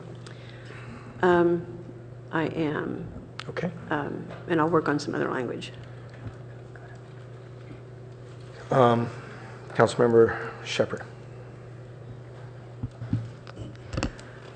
Well, I'm sitting here tonight and reflecting on the fact that this has been struggled with at Policy and Services, I think all last year, if I'm correct. It was brought forward to council a couple of years ago, but I have seen not this ordinance, but the conversation about, what to do with the circumstances that are starting to develop around the city. And so I want to share in Councilmember Klein's statements regarding the fact that this has not come lightly to this council and to this city and to this staff, that we have been working to try to resolve some of this and resolve all of it, actually. And I've said this before, I was very convinced 2 years ago that we really had meat on the bone for getting advocacy groups organized so that we wouldn't have to take these types of measures. But on the other hand, I think that this is appropriate at this time in Palo Alto's experience to have more security and more confidence that we have process and a procedure for organized living in the city. Now, I'm also very amazed by the work that the Policy and Services has done.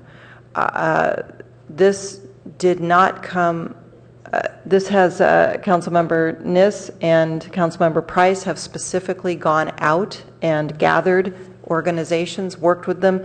Councilmember Niss is, touring homeless shelters and really getting down to calling Santa Barbara, finding out what the shelter situation is like down there.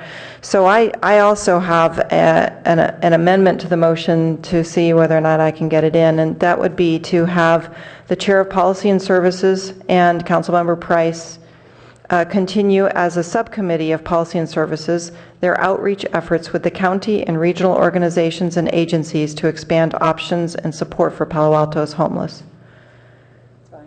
Okay. Councilmember Price. Councilmember Price, do you accept that? Absolutely.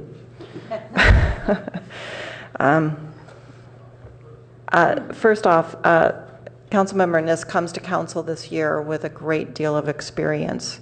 This is for me, an example of what an experienced council member can bring, somebody who has been on council before, been down to County Board of Supervisors, and is really adding value to this conversation for us. And I am speechless and very grateful for the effort that you've made and the knowledge that you have that is much deeper than I've ever seen in our conversation on council.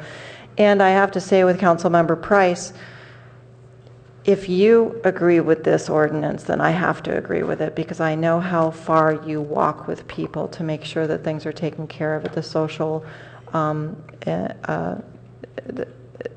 level of society, and I know how passionate you are on this. So I just want to give you my thanks for that, and that and the things that staff has continued to work through, also to try to articulate what's going on, but also navigate the compass and to secure these efforts so that we can have them bring forward to real fruition. Because I think the interest that I have, of course, is to make sure that everybody in Palo Alto has that type of security of housing that every human being deserves. So thank you. Councilmember Burt. I have a few questions. One of them, I think, was partially answered by Councilmember Klein's question, but Rob, I thought I had heard you say that by August 31st that we would vacate the community facilities, and then in Councilmember Klein's question there was a clarification on shutting down the shower access. So can you clarify what would happen and when? So the August 31st deadline is for the shower closure at Cubberley, which was a staff decision to open them up some years ago, and a staff decision to close them. And we've been working with folks that have been using those showers over the last several weeks, informing them of the closure and giving them support and help and directions to the Opportunity Center that provides a shower program. So that sounds like one in a step of several different process steps that we are doing on Cubberley. We already have the increase in enforcement from the police department. You showed a number of other steps of cutting off late hour access to electricity and Wi-Fi, and dealing with belongings, and I don't know if you mentioned the locking of dumpsters and some of those other things. Are those items that would need, in your mind, this ordinance to go through to proceed on, or which of those are in staff's discretion, and if some of them are staff actions, what's the timeline that you have for implementation? So all of those items, Councilmember Burt, that you mentioned are staff actions, and we don't need council to give direction necessarily on those. And the timeline for doing that is immediate. It's this month. And as Minka mentioned earlier, with regard to the locking of the electrical outlets, most of that has already taken place. And the shutting down of the Wi-Fi after the library is closed is also something that is taking place now. And we heard from one of the neighborhood speakers that they've already seen some improvements in recent weeks. Do you have any sense of how much improvement has occurred so far? And we haven't really seen improvements in people going to the Opportunity Center to shower necessarily. What we've heard from folks is they're going to keep showering at Coverly until the very last minute that they can. So that hasn't changed a whole lot. However, what we have seen with the police presence on campus every evening, that there's been well, maybe Ron can speak to this better than me, but what we're hearing from our custodial staff in the evening, that there seems to be less people on campus because of the police presence. so when we voted on the vehicle dwelling ordinance, it was conveyed that we were going to have, I think, a 6-month rolling implementation. And so how do these actions dovetail with that timeline?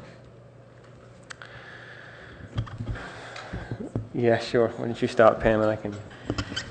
So we talked about that as a staff, and while we think that the enforcement of the vehicle piece should happen over the course of time to continue to have the outreach efforts, we do believe that the other piece of the closure of the actual facility outside, that type of thing, needs to happen in concert with the ordinance taking effect. In talking with staff out in the at Cubberley, as well as the advocacy groups, that's the piece that's actually more problematic for us right now in terms of... So, let me make sure I understand what that other piece is. Are you saying that, this ordinance would restrict all after-hours access to Cubberley? So that sounds to me like that would include restricting vehicle access. Is that correct? That is correct. So are we now, whereas a week ago we were told it was going to be a 6-month implementation on the vehicle ordinance, it sounds to me like at Cubberley you're talking about full implementation of the vehicle ordinance as soon as this passes. In terms of citations, right. And as active, I guess, a month after it passes. Is that correct? Thank you, Councilmember Burt. City Attorney Molly Stump. So the two ordinances are different in their scope.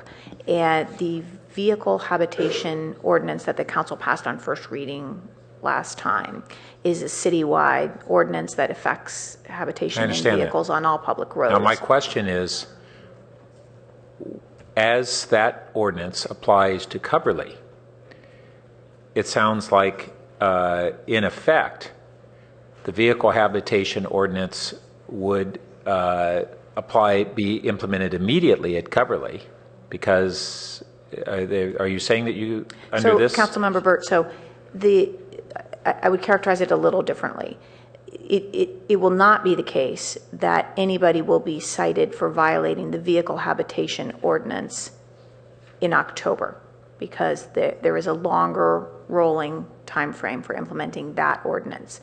But if the council does adopt the ordinance that's before you tonight, and it is then read on a second reading in early September, by mid-October, someone who is in a vehicle or not in a vehicle at Cubberley or any of the other community centers or facilities listed in the ordinance after 10:30 can be cited under that ordinance. So both are independent of each other, and the citation needs to be under the that's what I thought. So the practical effect of it is what you're getting at, which is that folks will not be able to live in their vehicles at Cubberley after mid-October if the council adopts the ordinance on second reading in early September. So I understand they're two different ordinances, but the practical effect is that we're not going to see the 6-month rollout at Cubberley of the vehicle ordinance that we were talking about. We're going to see, in effect, an October rollout. And I think it's important to lay those cards on the table, and so that everybody understands that's the impact of what we're doing, and not say, well, we're doing this and that, and nobody knows how those reconcile. I do think staff moving forward with these staff discretion actions will show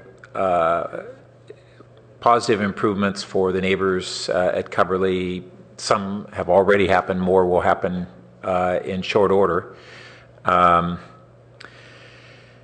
I am concerned about this issue of whether we're going to have kind of some of this safety net in place at the time that the ordinances begin to take effect, ordinance or ordinances. So I'll be interested in hearing what I think Councilmember Holman is trying to work on as an amendment. But has staff also looked at any prospective role of the Human Relations Commission in the upcoming month or two of this process?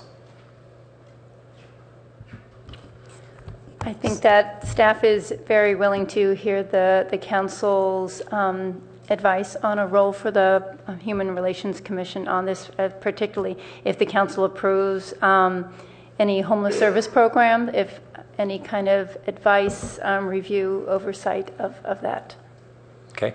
And then within the task force, other than We Hope and Reverend Baines, Pastor Baines' role through that, I didn't see other Palo Alto faith-based representation. Is there any intention to reach out to some of our faith community members, leaders, for participation in that task force? I believe so. I must confess that there has been one meeting of this task force, and the convener was the community working group. I know that when I've been just recently, I've been out of the office for 2 weeks, there has been dialogue with Vineyard Christian Fellowship. I believe she's left to that she has been invited to the next meeting, and the work of that task force, although they will be informing the city on these very important recommendations, that is something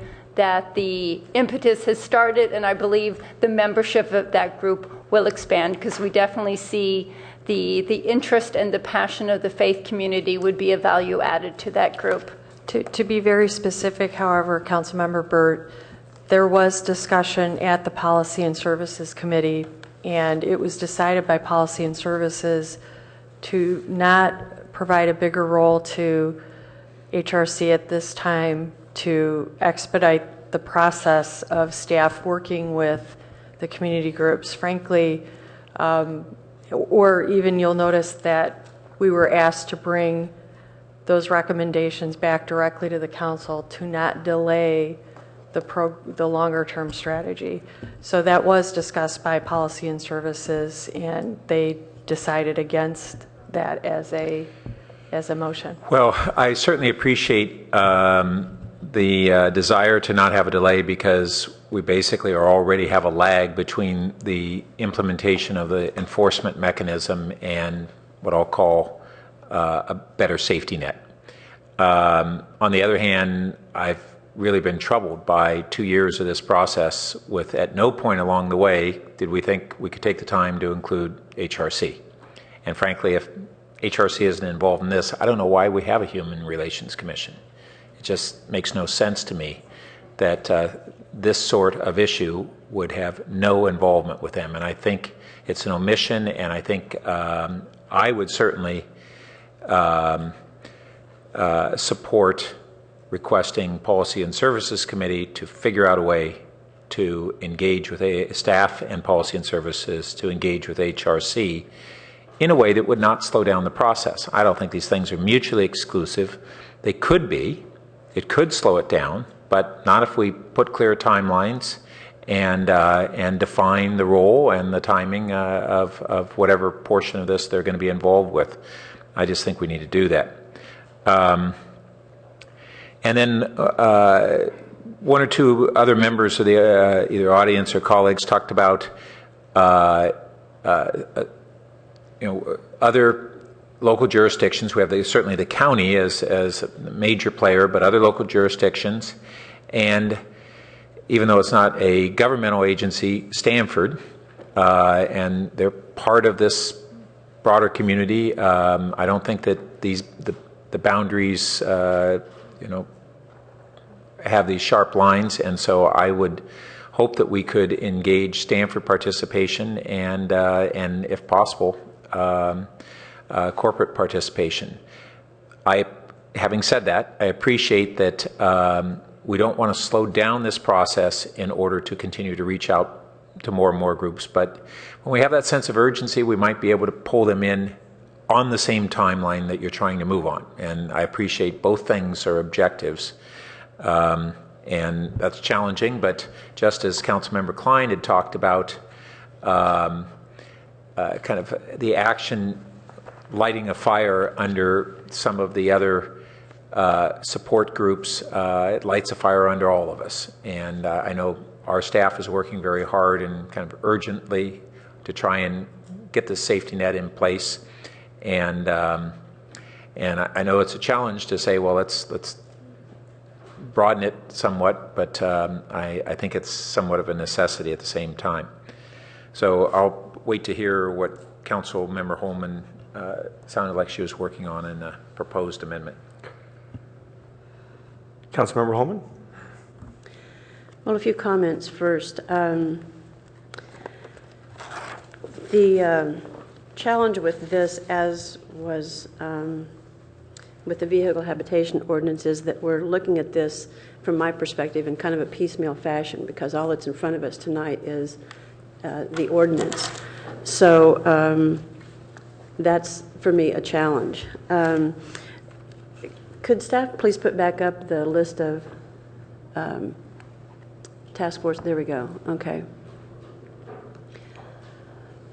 So one clarification, actually the HRC, to my recollection, wasn't, and their involvement wasn't discussed at the Policy and Services Committee, and somebody will correct me if I'm wrong.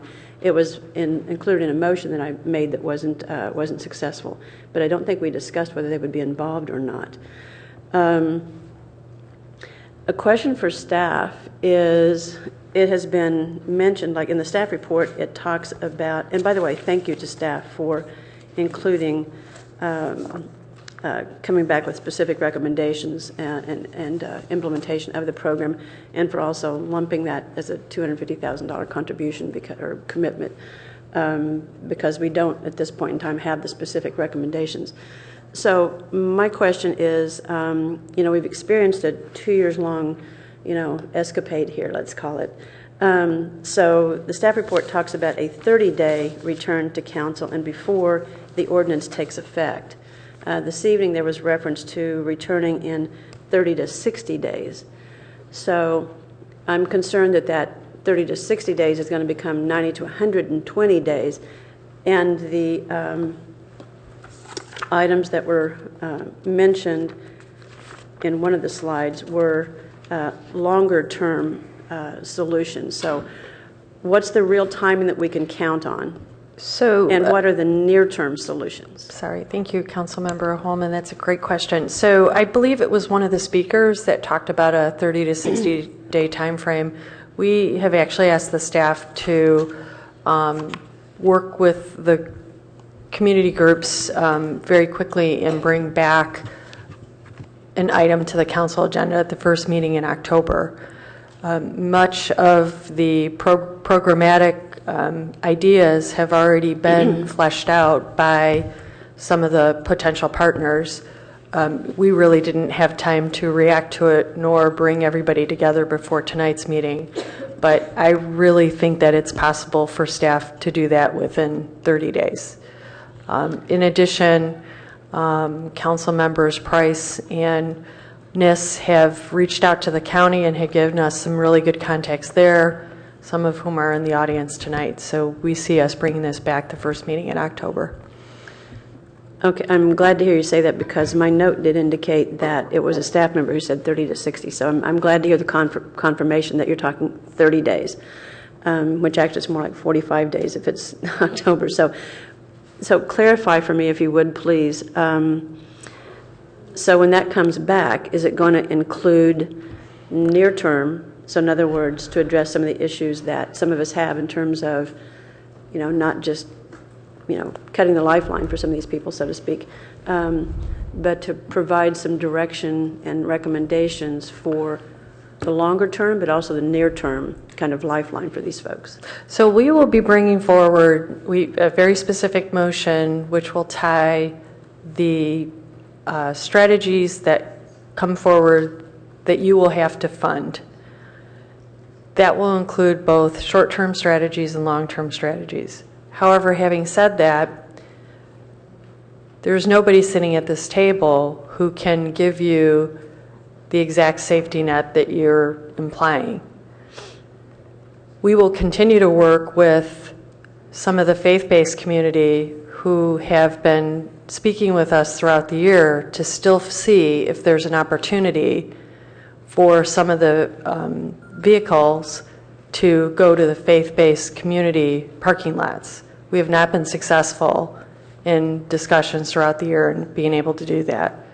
That would be a wonderful safety net if we were able to get some agreement on that. In the meantime, we have to proceed with some of the other partnerships, some of which includes potential housing, some of which does not include housing, includes more outreach, counseling, etc. But I can't tell you today that on October 15th, that everyone who's currently at Cubberley will have a specific place to go. I don't think there's anybody in the room that can do that. But nevertheless, the first meeting in October, we will be bringing a plan which will talk about what we think we can accomplish with some funding. Thank you for that. And one other question is, there's been suggestion by members of the community that perhaps there's a site or two, maybe more, on the other side of Bayshore Freeway that might be possibilities. And I agree with Councilmember Klein. It's like everybody didn't just show up here overnight, so they were somewhere before. That said, there are people that have been there for years, though, with no problems.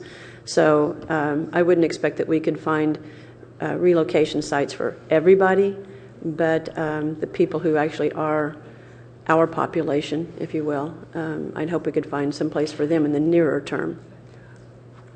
Once the ordinance is in effect, staff will not be bringing a recommendation for an exception area, if you will. If members of private property, faith-based communities, churches, etc., would like to bring a proposal forward, as I believe you've been asking them to do for the last year, that may be something that's a possibility. But once the ordinance is passed, we won't be bringing forward to you an exception area where this part of the city would be covered and this other part of the city would not be covered. So the locations on the other side of Bayshore, are they all considered community centers, community facilities? Many of them are covered already by parkland, or they are streets that would be covered underneath the vehicle ban.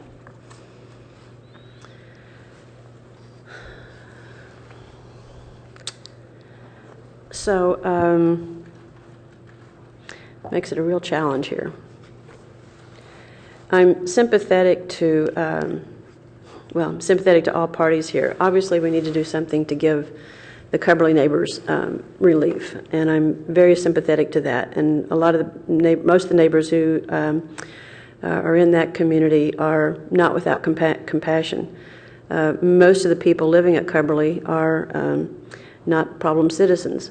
So how do you balance that? And again, my challenge is doing this in kind of this piecemeal fashion. That's what's really troubling to me. Stated that already. I wish I had a wonderful amendment to offer here, and I'm afraid I don't. But I do think that this topic ought to be referred to the HRC, and as Councilmember Burt said, this can travel in parallel. They haven't been involved, and well, just to parrot Councilmember Burt, if they're not involved in this, I don't know why we have an HRC. This is really like a core issue for them, I would think, and I know several of them have been wanting to be involved. So one amendment I would offer is that this item be referred to the HRC, and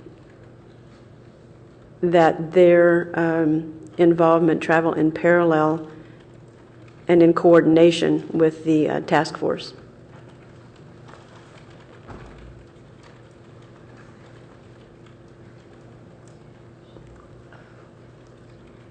I'll second it for purpose of discussion. And I think I've spoken to it as much as I need to. So I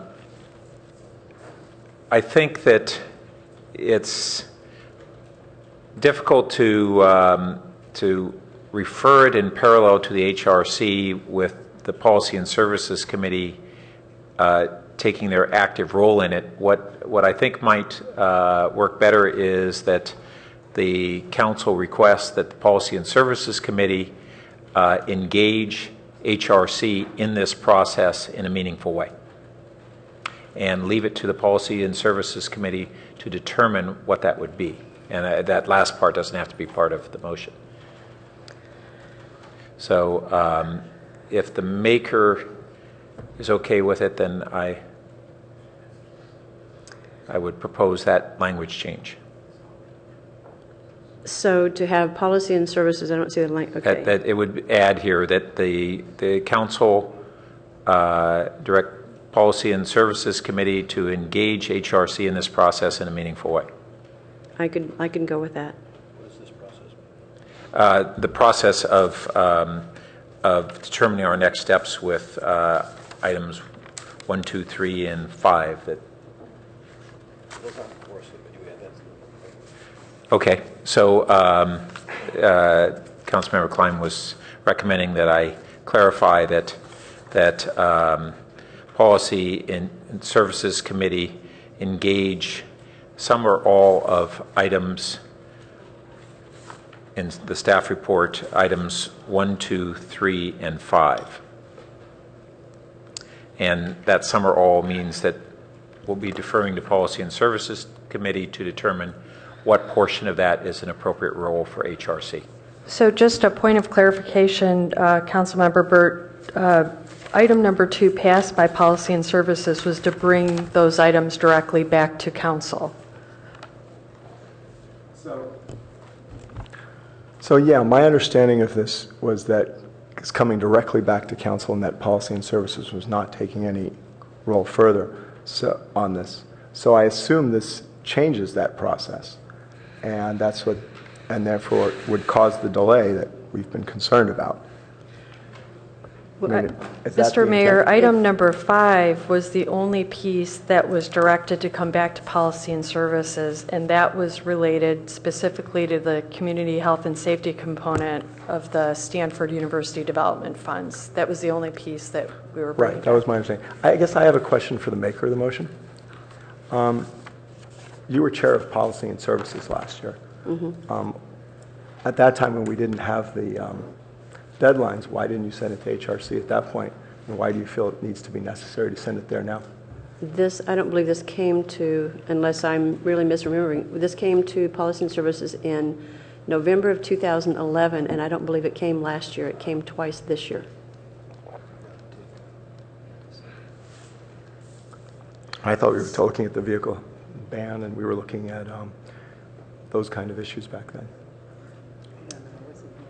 And so you're saying we didn't? You're saying you're saying we did not in a first conversation. No. Right. The amendment that's on the floor.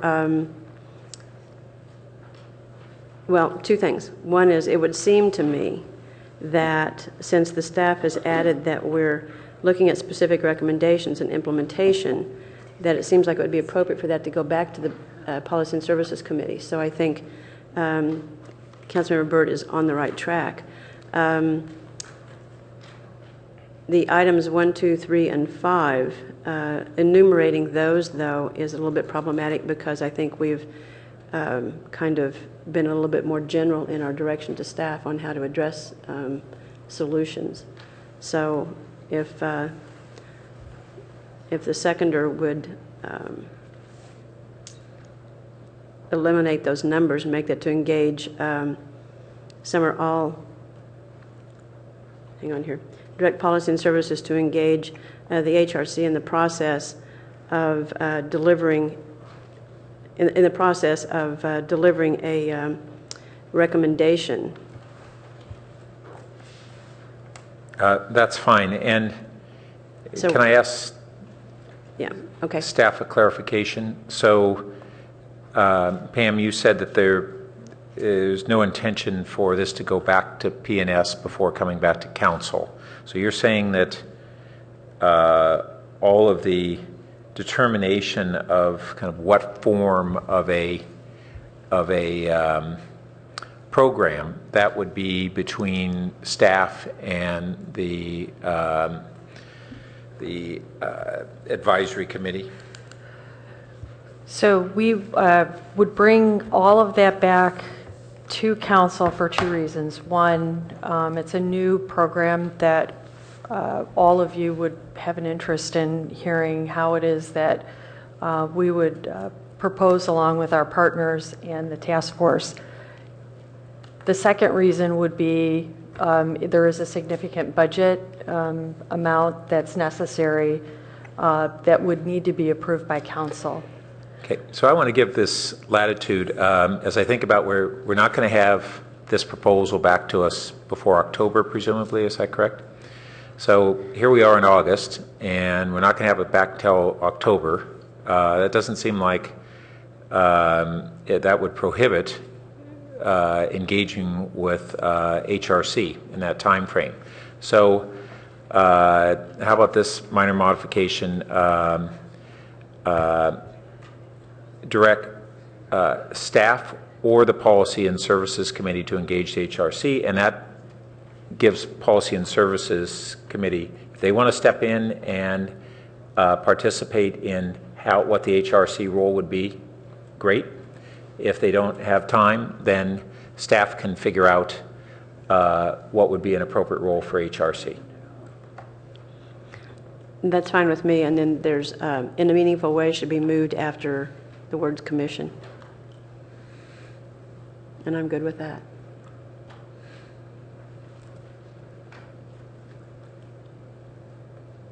Okay.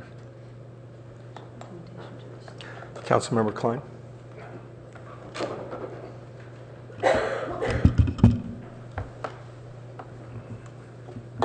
I'm going to vote against the proposed amendment as it is.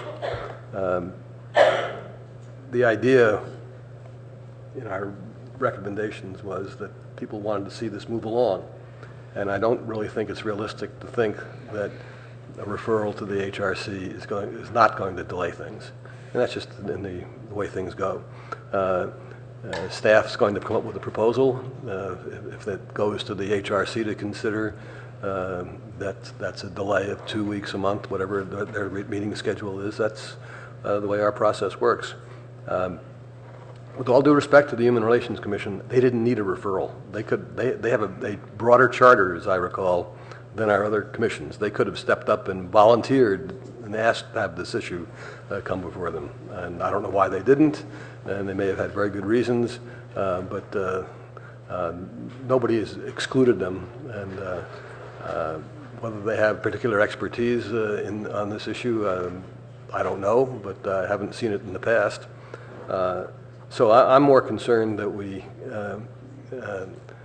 move along on this process, and I'm troubled by the wording, asking the HRC in the process of delivering a recommendation as to what? I asked for that before, and the language is still so vague as to be, I think, meaningless.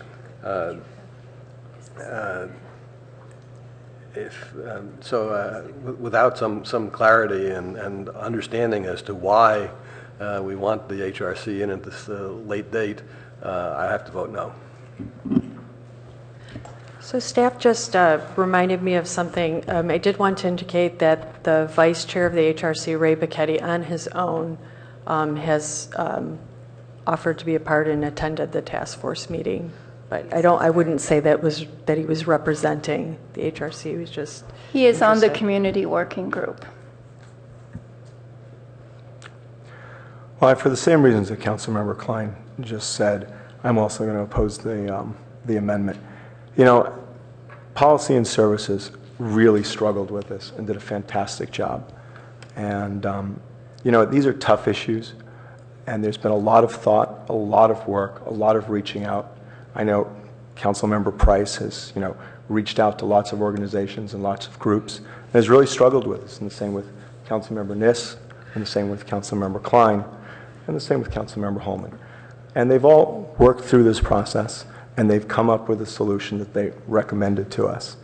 And I agree with Councilmember Klein. Bringing in the HRC, frankly, at this point, it looks like it's window dressing. You know, let's just make sure that, you know, we get a little input from them. If you're going to have serious input from the HRC, it's going to delay the process. Otherwise, it's just window dressing. And I don't think it's necessary at this point. I think we have to be honest with ourselves that Policy and Services took a role here that they really need to be congratulated on. And they did a fantastic job, and they made the hard decisions and the compassionate decisions. They came up with a proposal that helps the homeless, that deals with this situation in both a compassionate manner while recognizing the concerns of the neighborhoods. And I think that balancing is something we need to respect. I think it's important to respect when you get excellent work from the committees like this. Therefore, I'm going to vote against the amendment. Councilmember Shepherd. Well, I have to admit that a couple years ago when this was brought forward, I think that would have been the ideal time to send it over to HRC, because I think that the commissions are here to advise us. And if we don't have thinking on something, and clearly we do, and I think that it would be difficult actually to take something out when it's been so completely wrestled through by a subcommittee of council and then also the full council. And yet the role that I see HRC playing here is in their Human Services Needs Assessment, which was brought forward to us in 2011. And I wanted to ask tonight, therefore, just to back up for a second, I will not be supporting this amendment.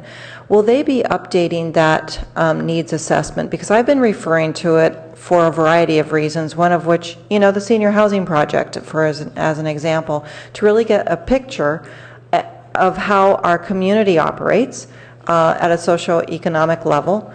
I also wouldn't mind if they were to embellish a little bit, telling us a little bit about what's going on with our schools, how many people have hot lunches, things like that, so that we can really have a good understanding, and also talk to the police department, so we can have more texture to the community that we're serving, outside of our realms of just community members ourselves and our roles on council. So are they planning on doing that?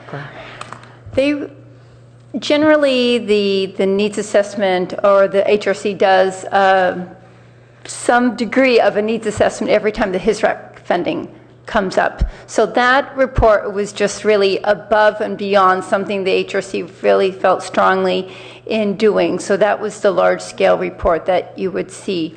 I think as HISRAP comes up in 2 years, they will look at revising it. What they're doing right now with the needs assessment is taking the areas, the key areas that came forward, and trying to become more informed, aware, and see what they'd like to do about that. For the last 4 to 5 meetings, the HRC has had a learning series on affordable housing in the community, because they really heard through the needs assessment the need for affordable housing, and that is germane to the discussion again tonight. So they've had some really good discussions, really good presenters from the Housing Authority, from our nonprofit partners, and those might morph into, you know, recommendations or further conversations about affordable housing in Palo Alto.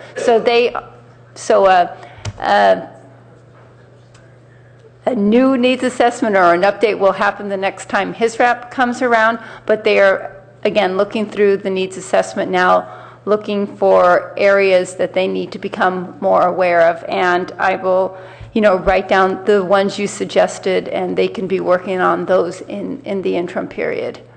Well, thank you very much, because I do rely on that, and for those in the community, I think it's 25% of our community lives on $23,000 a year or less Am I right? I can't remember. It's off the top of my head here. 50%, $73,000. It was 50,000 or less is my 50,000 or less. recollection. I am shocked and amazed by what that profile looks like for this community, and they certainly are the invisible portion of the community because their needs need to be addressed, and so I'm very grateful for the quantifying that they do. Councilmember Price. Thank you. Although in concept I agree with where this is going, I will not be supporting the revised amendment. I do think we do need to revisit this in the future because clearly the members of the HRC, with their very fine work related to his RAP funding, their very fine work on needs assessment, they have an expertise, they have an insight that's very, very valuable. And I think there are a lot of reasons why it didn't go to HRC, and I don't think we should look for who did what or who asked for what or who didn't direct what. I think we all probably have a different view of why that happened. But right now, I think the issue of moving this along, and that's important. This does not preclude the opportunity for any individual member of the HRC to come to speak, not on behalf of the HRC, but with observations about the nature of the proposal, the detailed proposal, which we will be receiving.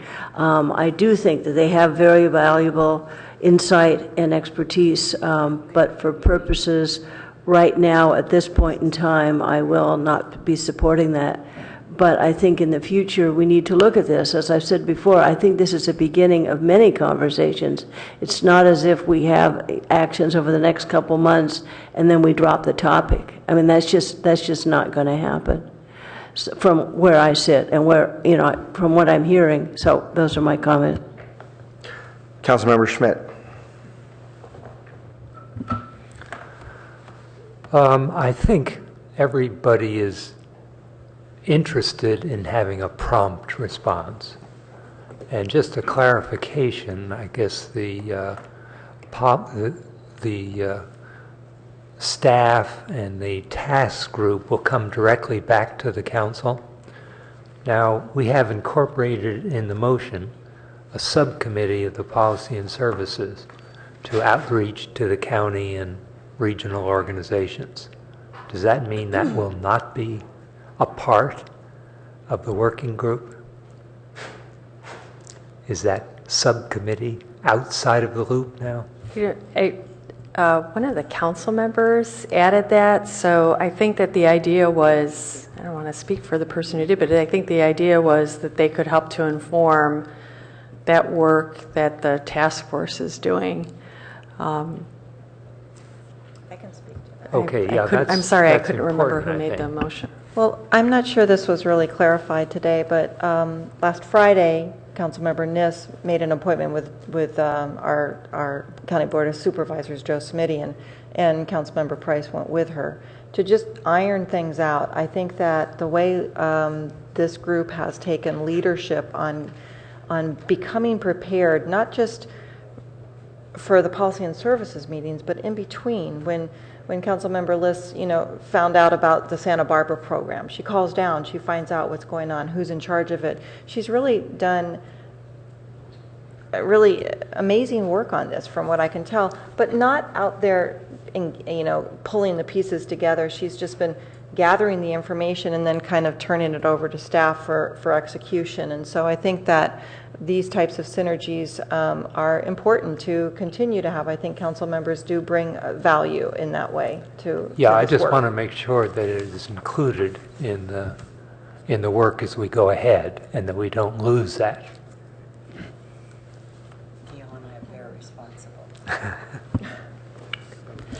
If you're asking us to make sure that council members Niss and Price behave or get their work done, we're happy to take that on as a challenge. Well, we do have Key Lee who's the homeless coordinator for Santa Clara County. Why don't you come up and say a few words to us, since we've been talking about the county the whole time, and since you've been sitting here, it'd be great to have you say a few words. Mr. Mayor, might I introduce Key Lee? Absolutely. Because he's waited a long time to speak tonight, and I apologize. I didn't recognize you earlier in the audience. His name is difficult. It's K-Y and then L-E, but pronounced Key Lee. And he's the homeless coordinator for Santa Clara County. and someone that I know can give you the background on this. But you've gotten an earful tonight, Key. You really have. And so I know you know what we want, and we want more. So I think I wish I could give you more. I don't think we've hidden our desires under any barrel anywhere. Right. And our supervisor from District 5 heard it very clearly on Friday. He heard it over the weekend at his sidewalk hours, and his staff was involved as well. So I feel we've gotten your ear. Now maybe we could have some of your speech and some of your share some of what you have heard tonight and what basically you can do for us. Sure, thank you. I'm happy to be here to support and collaborate with city staff. We have a good working relationship, and I hope to be here and support them more often. I'm the Director of Homeless Systems for the County of Santa Clara. Essentially, my job is to work internally with county departments and externally with cities and our community partners to implement effective solutions to prevent and then end homelessness, especially for chronically homeless populations and for populations served by county departments. This takes me to many cities, and I think that cities have a difficult role to play. They have a difficult balance to maintain. How do we implement long-term permanent solutions while mitigating the very real community and sometimes environmental impacts of unsheltered persons in our community? I think that's an ongoing struggle. What I don't think is a struggle is what are the effective solutions for ending and preventing homelessness. I think that our county policies, and I think most of your contingency, your con plans, your consolidated plans, and federal policy highlight basically 4 strategies. One is extremely low-income housing, housing that is affordable to extremely low-income households, and then housing and services provided to populations based on their housing need versus something like household composition. So basically, we believe that there are 3 subpopulations generally of homelessness, and that is we need permanent supportive housing for chronically homeless, long-term transitional, and then rapid rehousing for the majority of other homeless populations. So in fiscal year 14, the county set aside $4 million of realignment or reentry funds for housing. One of the proposals that we brought forward was to allocate subsidies, tenant-based rental subsidies, approximately 20 to different regions of the county, 20 in North County.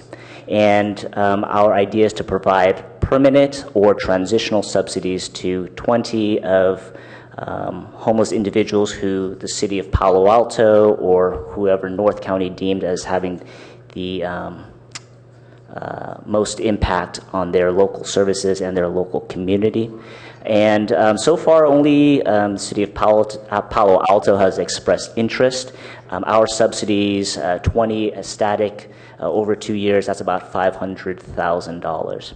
And while we know what the solutions are, they are very difficult to implement. One is resources are inadequate. 2, it is just hard to bring the different collaborations together. So it is our hope that we can work with the city of Palo Alto, lead with the housing, apply or attach the appropriate services, and then use that to develop the appropriate system necessary so that we can show effectiveness and then hopefully expand services, expand housing options for residents of each of the region and countywide. Thank you. Thank you very much. Just thank you, Key, and now I know we have your attention, and I so appreciate your staying so long tonight. Thank you again. Now if we could vote on the revised amendment. And that fails on a 6-2 vote with Council members Burt and Holman voting yes. And now if we can vote on the main motion.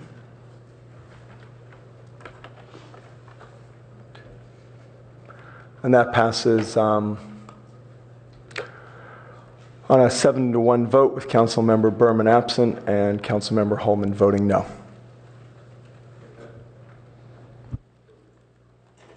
And now we're at council member questions, comments, and announcements. Councilmember Shepherd, Vice Mayor Shepherd. Well, I just wanted to let you all know that I got invited over to the ribbon cutting for the gun gym yesterday, and it was a lot of fun. They had quite a program, and I was very happy to be invited. The mayor says that he hasn't been invited before to any of the Building for Strong Communities events, and he couldn't attend, so I could. And I have to say, it's just fun being out with the school community. So it was extremely hot, but they have a very beautiful gym, and they are doing a great job with our campuses. Thank you. Meeting adjourned.